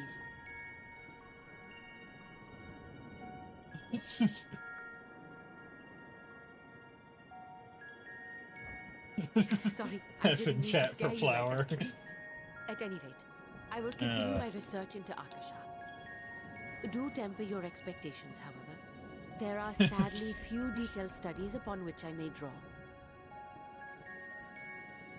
Formulating a new theory as you have is itself no small feat. I wish you well in your endeavors, and pray you take care. Thank you. You stay safe as well, yes? Till next we meet. And we will meet again.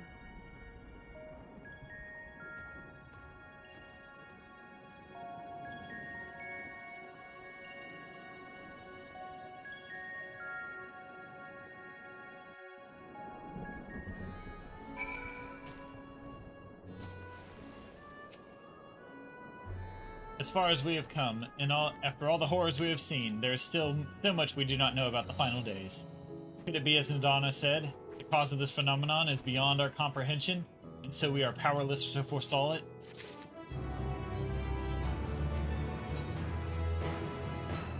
Greetings, honored scions of the Seventh Dawn. I have a message from His Excellency the Satrap.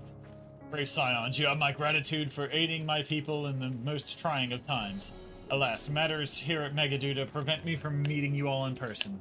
As a token of my appreciation, I've arranged for a feast to be held in your honor. May it nourish you in preparation for the trials ahead.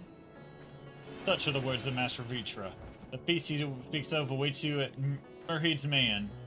Make your way there whenever your business here is done. We thank you for your kindness, indeed. I was hoping we might find a place to discuss our next course of action. And that seems an ideal venue. And to you, Magnarmus Darkblade, there is someone we had hoped to introduce you to in particular. While I am loath to detain you further, might you spare a moment of your time?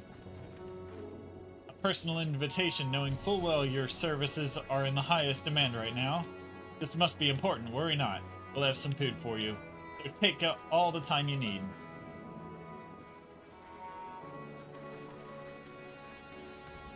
Thank you, friend. Whenever you're ready, please join me in the Aetheryte Plaza. I shall go on ahead.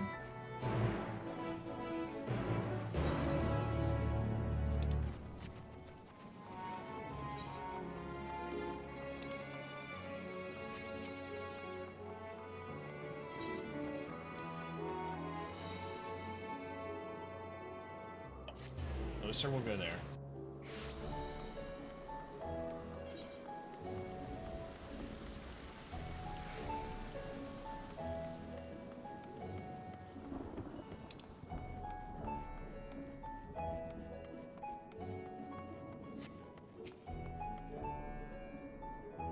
Access to the Aetheryte you see here has been restricted to a select few ever since the tower first appeared.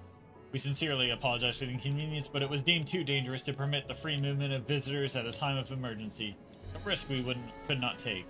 In light of recent developments, however, the Satrap has decided that such restrictions would only hinder our efforts to combat the final days.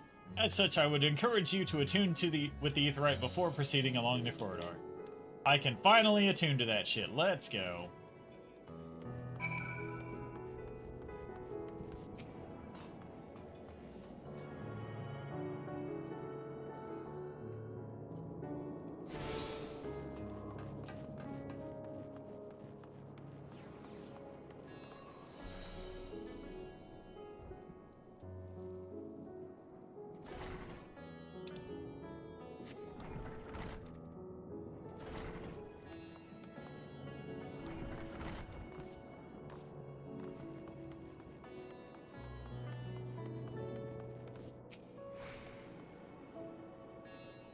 You must be wondering what this place is. We stand in the Hall of the Radiant Host, from where our leadership oversees all of Razzahan's military operations. Sundrop, our destination, lies just ahead.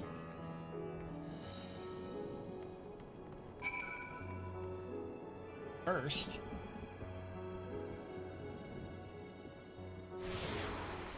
Go.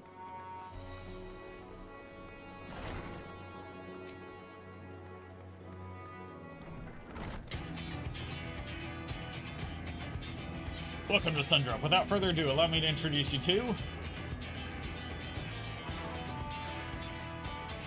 Oh, so you're the famous Magnarmus Darkblade, eh? I knew it the moment you stepped through the door. You've the look of one who's walked through hell.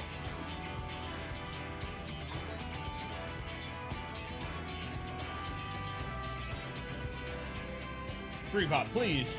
You are speaking to the Satrap's honored guest and a savior of the people. We cannot show can you not show a modicum of respect? What respect is there of paying a fellow warrior a compliment? We're all friends here, or will be soon enough. More formally, then, for the benefit of my countrymen, it is a pleasure to have you with us, O great champion of Eorzea, scion of the Seventh Dawn, warrior of light, and all-around good egg, I'm sure.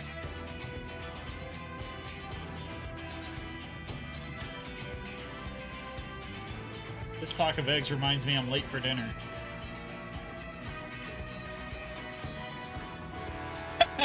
A man after my own heart, I like that. Don't worry, I'll keep it short. There's just a thing or two we'd like you to remember. First of all, about the room you're standing in now. Razzahan welcomes delegates from other lands to oversee trade and diplomatic dealings. And there are military matters to discuss, which is why all these officers are stationed here at Sundrop. I imagine you are more than familiar with each of the nations they represent, yes?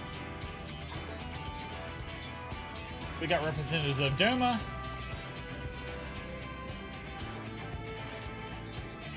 Ul'dah, Alamigo,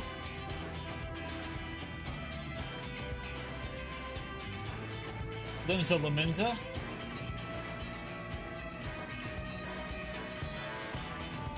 Gridania, and last but never let it be said least, Ishgard. They're the eyes, the ears, and mouths of that bridge the distance between Razzahan and their respective homelands. We've used this brief respite to share the details of our plight with our overseas counterparts. And wouldn't you know it, all of their leaders requested a few words from you specifically. You're a man in high demand, eh? And so, would you mind regaling us with your own account? Indulge us before you indulge yourself?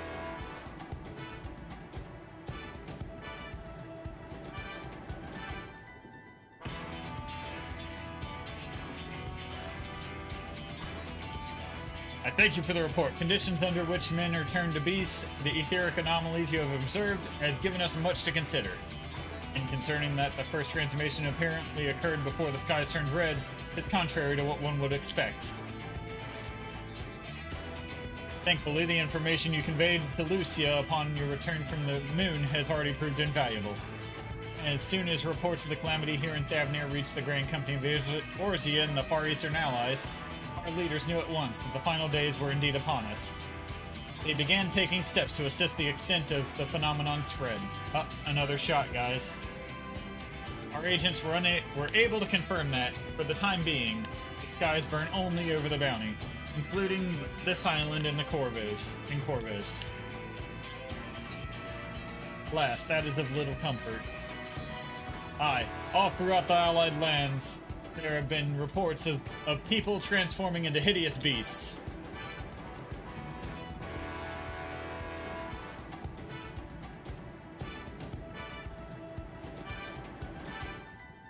What little we have learned, these incidents are similar in nature to that involving the merchant Kalthal.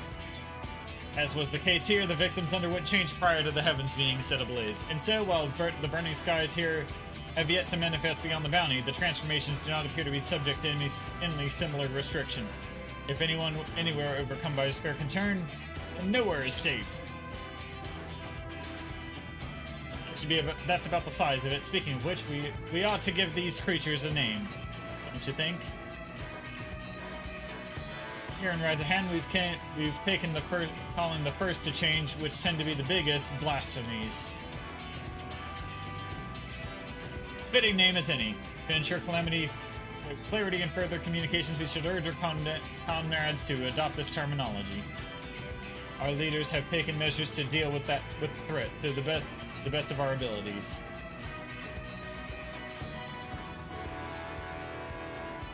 And each nation has assembled their own groups of elite soldiers to put down these so-called blasphemies and spare their spawn as when they appear. At the same time, they are doing all in their power to put the people's minds at ease and prevent panic and fear from spreading. That said, the brave souls with the strength and fortitude to fell these terrible fiends are not easily found. Just so, and it is for that very reason we turn to you. Pray lend us your strength and help us slay the blasphemies that plague our homeland. Now, you don't have to give your reply before dinner. I should also mention that each blasphemy seems to possess wildly different characteristics. What works well against one may serve you poorly against another. So before you go rushing off to save everyone's day, have a word with the delegates. They'll tell you what to expect.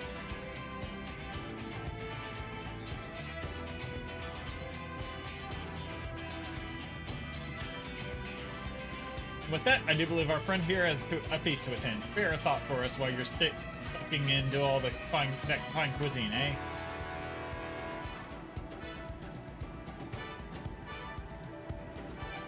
Alright, that's the role quest done.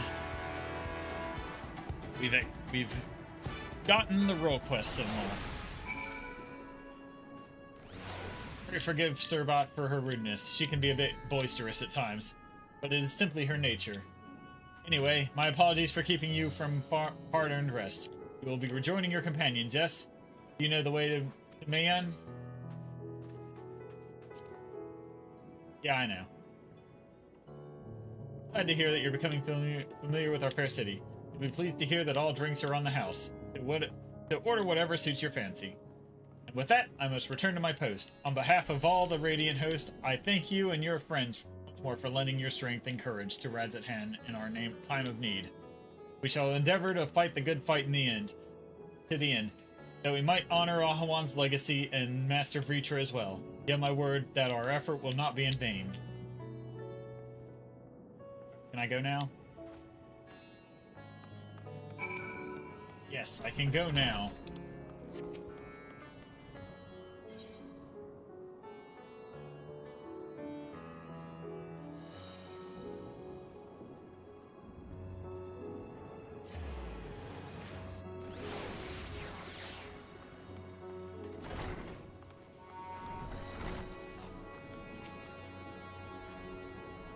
Welcome. When the Satrap asked us to entertain a party of honored guests, I was wondering who it might be.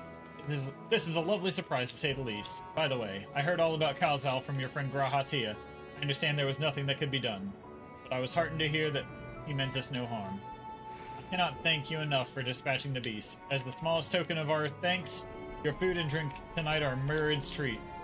Speaking of which, what shall I start you off with?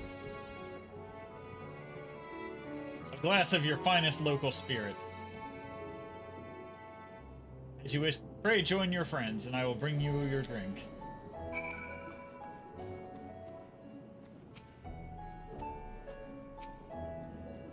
Welcome back. Whatever did the Radiant want with you, pray tell? Our allies have sent military delegates. That's news to me. Mind sharing the details?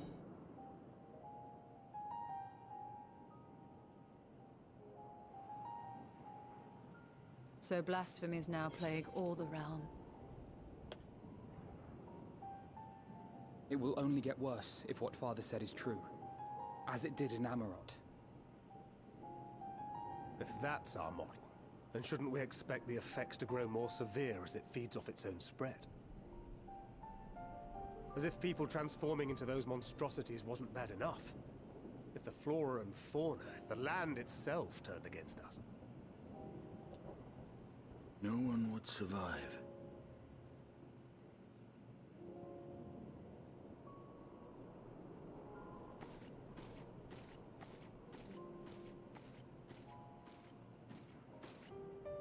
Here's your order, friend.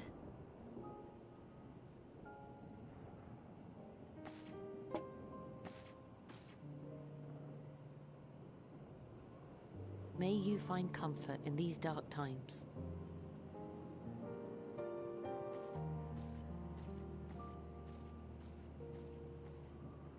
Where do we go from here? If there's one thing we've learned, fighting blindly and simply reacting to what comes will accomplish nothing. We must find a solution that addresses the fundamental cause. Before our strength is exhausted, before this crisis spirals out of control. Is there something, anything we've overlooked? If there is an answer, Hydaelyn herself will have it. 'Twas she who bound Zodiac and forestalled the final days. Alas, we have heard naught from her since the Tower of Babel. Whether she cannot or will not speak, I can only speculate. Even the flower she gave us is no more.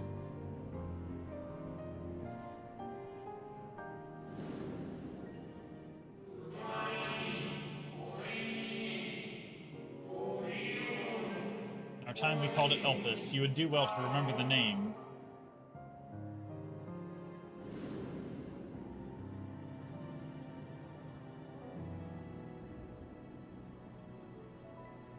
So advised the Watcher. But what could be the significance of that name? It is entirely unfamiliar to me. To me as well. It meant something to the ancients, though. In our time. Most surely. Yet I do not recall a single mention of it in the records of Anida. Another dead end. And quite literally. It's not as if there are any ancients living we could go and ask.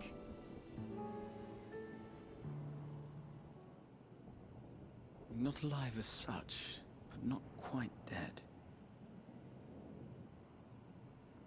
Got a plan.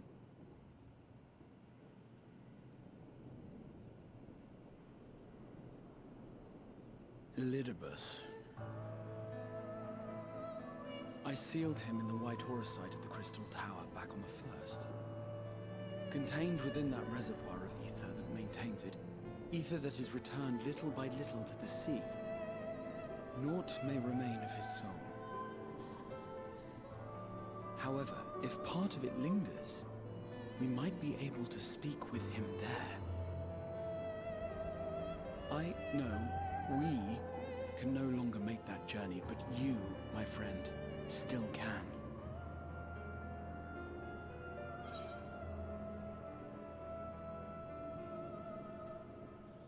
Be an opportunity to look in on the others as well. Thank you, my friend. That would mean much to me. If nothing else, should we learn the First is safe, we'll have that much more reason to keep fighting the good fight. That said, the odds are not in our favor, to say the least. Which is why we're fortunate to have Urianger up there on the moon, working hard to make all the necessary preparations for our departure, should it come to it. And why we have nothing to lose by staying the course till the last instant. Indeed, to the last. Let us all do what we can. I will consult with Master Matoya and see if she knows of a way to reach Hydaelyn from the Ethereal Sea. And I will visit the nation's leaders and attempt to ascertain how far the final days have progressed elsewhere. Keep me abreast of your findings. I can seek out and slay the worst of the immediate threats, if only to slow the spread. Unease, terror, despair. Try as we might to suppress them, these emotions will return to harry us time and time again. But when they do, remember this. Your friends and loved ones are out there somewhere, sharing in your struggle. You are not alone.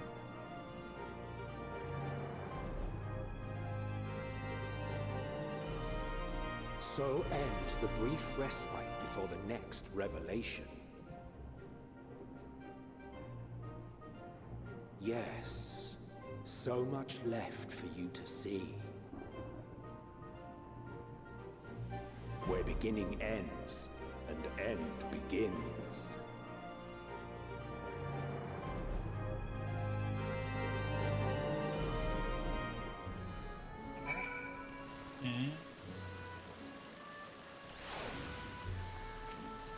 Tancred? Now then, is there anything we've forgotten to mention? Are your arms and armor in good order? Oh yeah, I'm good to go. In that case, it's time we each attended to our tasks. And when you've arrived on the first, give my regards to Reen. Tell her I miss her.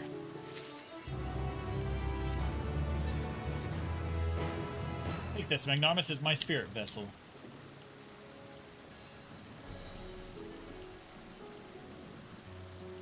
Empty now, of course, but it should allow you to operate the tower systems in the Umbilicus.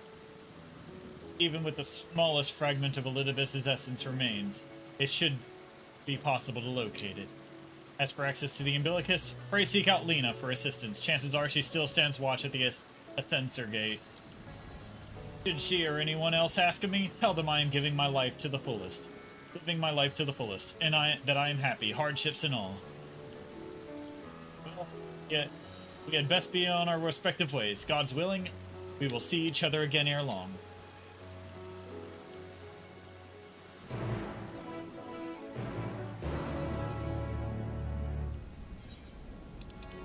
We're off to the Crystarium.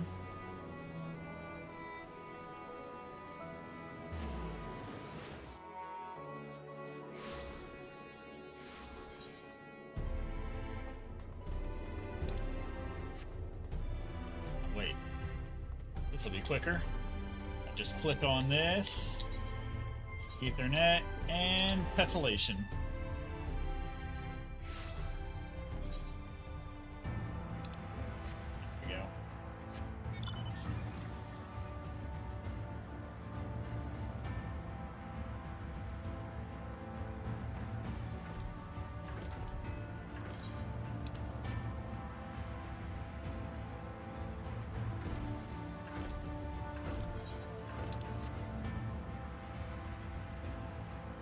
There's Lena.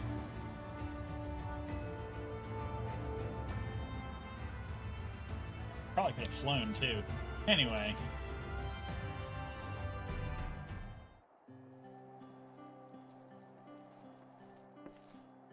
Magnarmus, you are returned.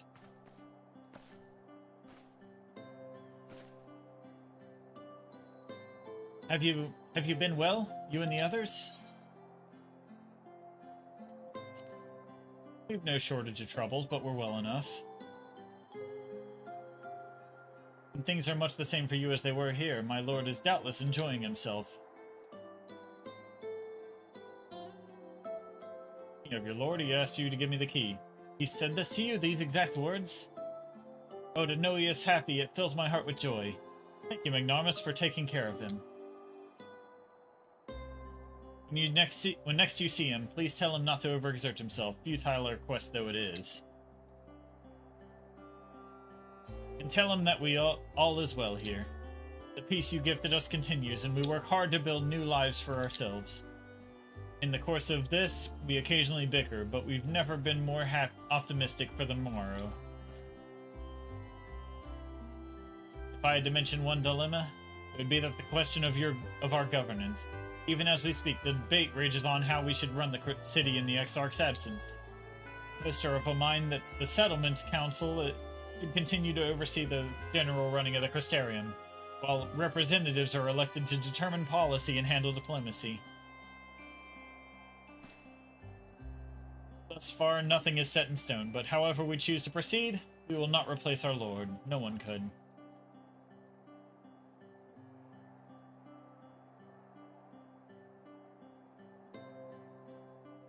Have we recently observed any unusual phenomena? No, I cannot say there have been. Curious that you should ask me this question, though. Some days ago, Reen asked the very same. She was rather unsettled, in stark contrast to how cheerful she's been of late.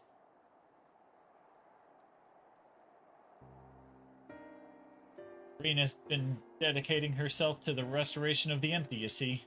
Though it will take many long years, the goal seems to have given her a newfound sense of purpose and fulfillment. When I saw her in a state of such worry, I couldn't help but feel worried in turn. Especially since she couldn't tell me what troubled her. I dare say she would be more willing to confide in you. Might I ask to broach the subject with her?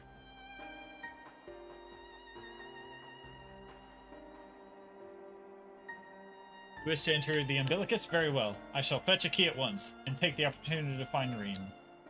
Please wait for me in the city, in front of the Cabinet of Curiosity, shall we say. I will be along as soon as I can.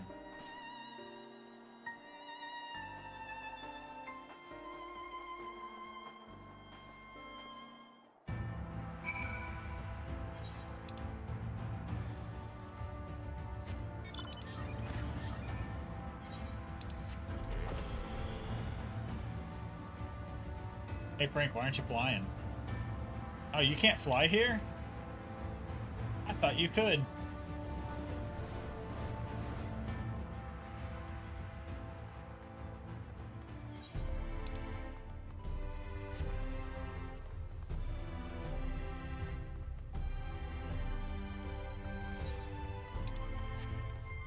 This is the last quest of the day we're working on.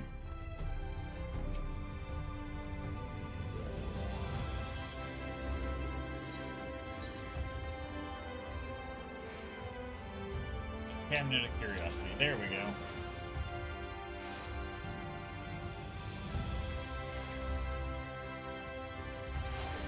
Crappy dialogue.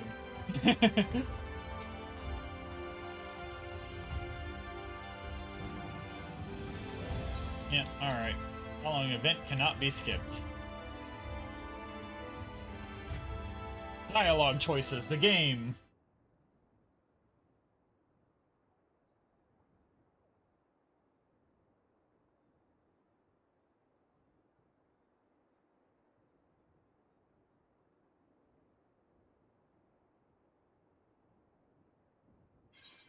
My old eyes deceive. Is that truly Magnarmus?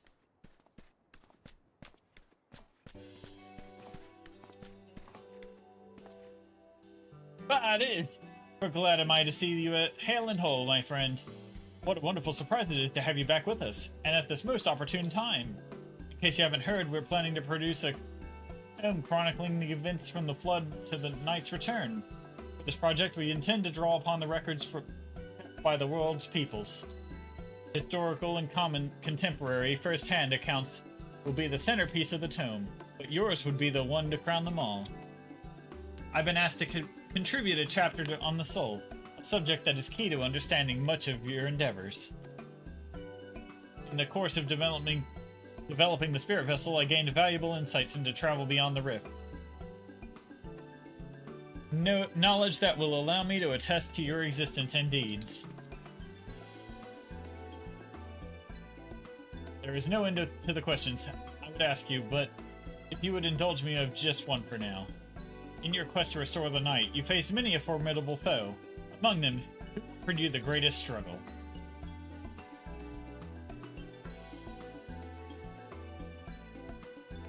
It'd have to be Hades.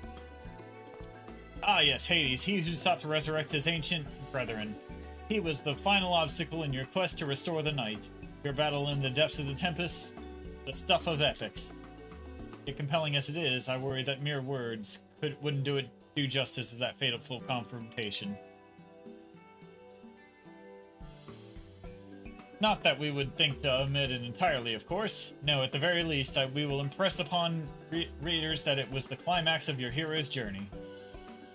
I know you'd love to talk his ear off, Morin, but we really should be on our way. Those documents from Yulmore won't collect themselves. Of course. And afterwards, would you care to join me for tea? I was hoping you might clarify a few points in your treaties. Till next time, then. Do tell the others to look after themselves. Our overzealous friend in particular. Remind him not to overexert himself again and again till his ears fall off, if that's what it takes for him to take it to heart.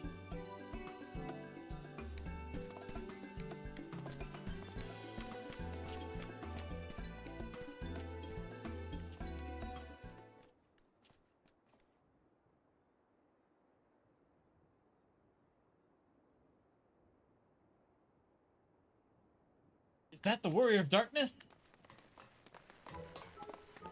Oh gosh, it's the kids from before. It's him! It's really him! What are you doing here? If you're going to battle, I can give you some medicine. I made it myself. Beth not, Riki. You'd only give him a stomachache. We've come to see Morin to get his advice. One of the guard finally agreed to teach us how to fight. But first we need to choose a fighting style. Well, I know what I want to be a mage. Arkell isn't sure. Magic isn't really my thing, so I was thinking of taking up the axe, or the sword, or maybe the bow. They all seem right. They all seem alright, but it's hard to decide, so I thought I'd ask Morin.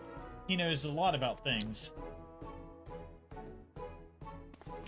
He isn't here? Aw. Ooh, why don't you have the Warrior of Darkness choose for you? What do you think suits Arkell the best? Axe, sword, or bow?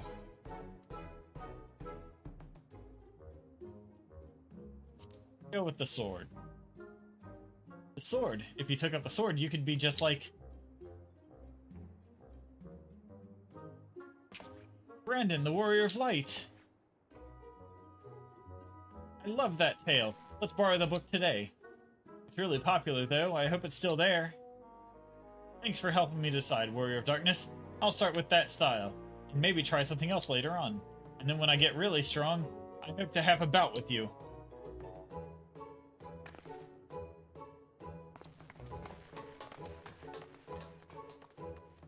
There you go.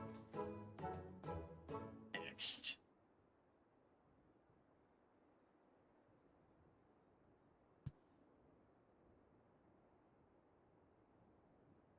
Such fun he's been having without the basking in the adoration,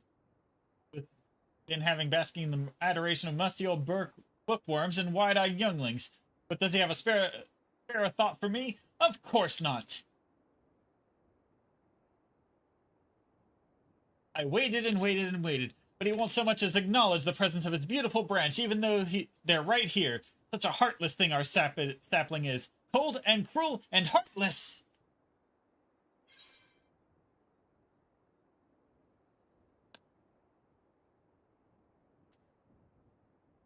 Oh, faithful Feywild, loveliest of branches, how have I missed you? If you truly miss me, you should have cried for me at the top of your lungs the instant you arrived. To make up for it, you will call with twice the passion next time.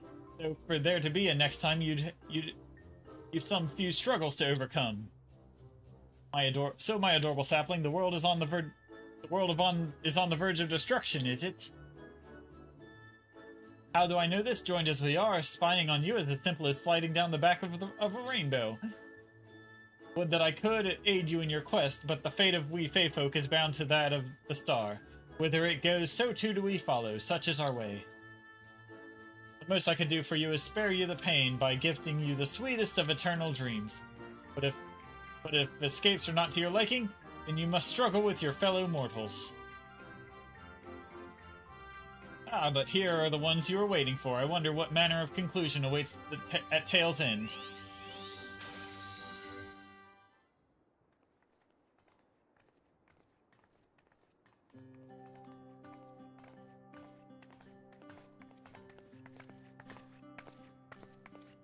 My apologies for the delay.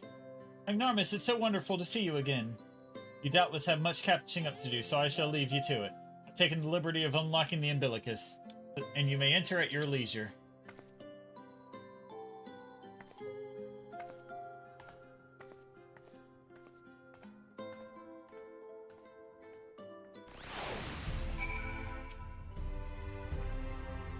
Speak with Reen.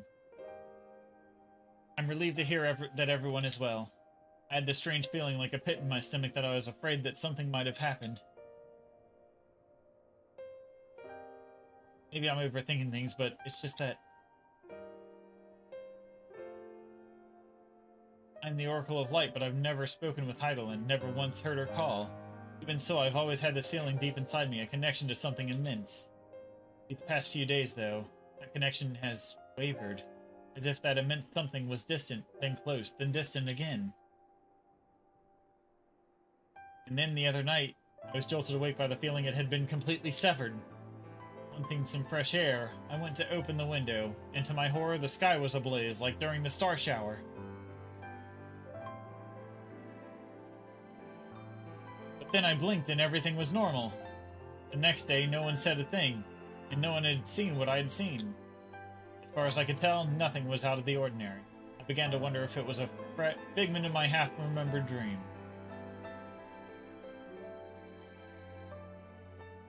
Magnarmus, what are you not telling me? I have to know, please. It doesn't matter how terrible it is.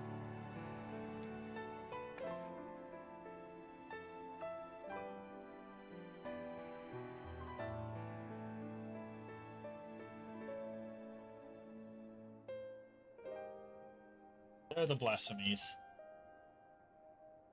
are going around terrorizing our world. It wasn't of my imagination then. The doom we witnessed in Amarat has come again.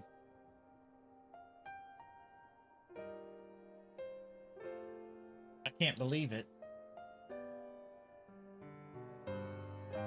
Like I told you before, all is well here in the First. So don't worry about us. Please look only to the threat before you. We're fine right now, and even if we weren't, we've learned how to survive. Did the final days reach us here as well? You may rest assured we won't go quietly. Yeah, we'll hold on till you can find a way to save all our worlds. So long as you continue your fight, so too will we, united in purpose, beneath a blazing sky.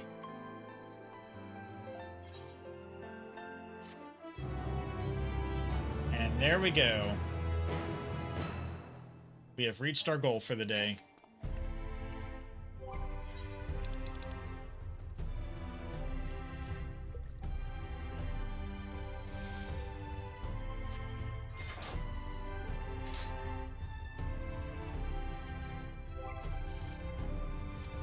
We cracked a joke yesterday when we were having dinner that we should take a shot every time this game says the final days.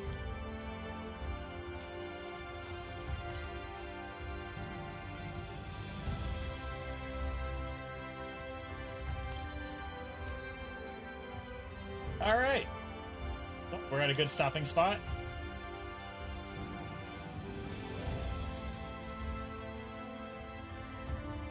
This next episode will be a really good going spot, so...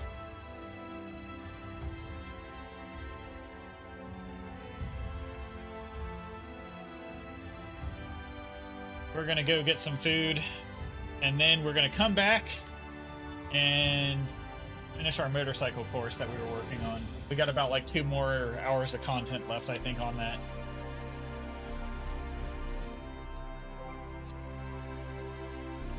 Yeah, this is a good place to stop. We'll pick it up Tuesday.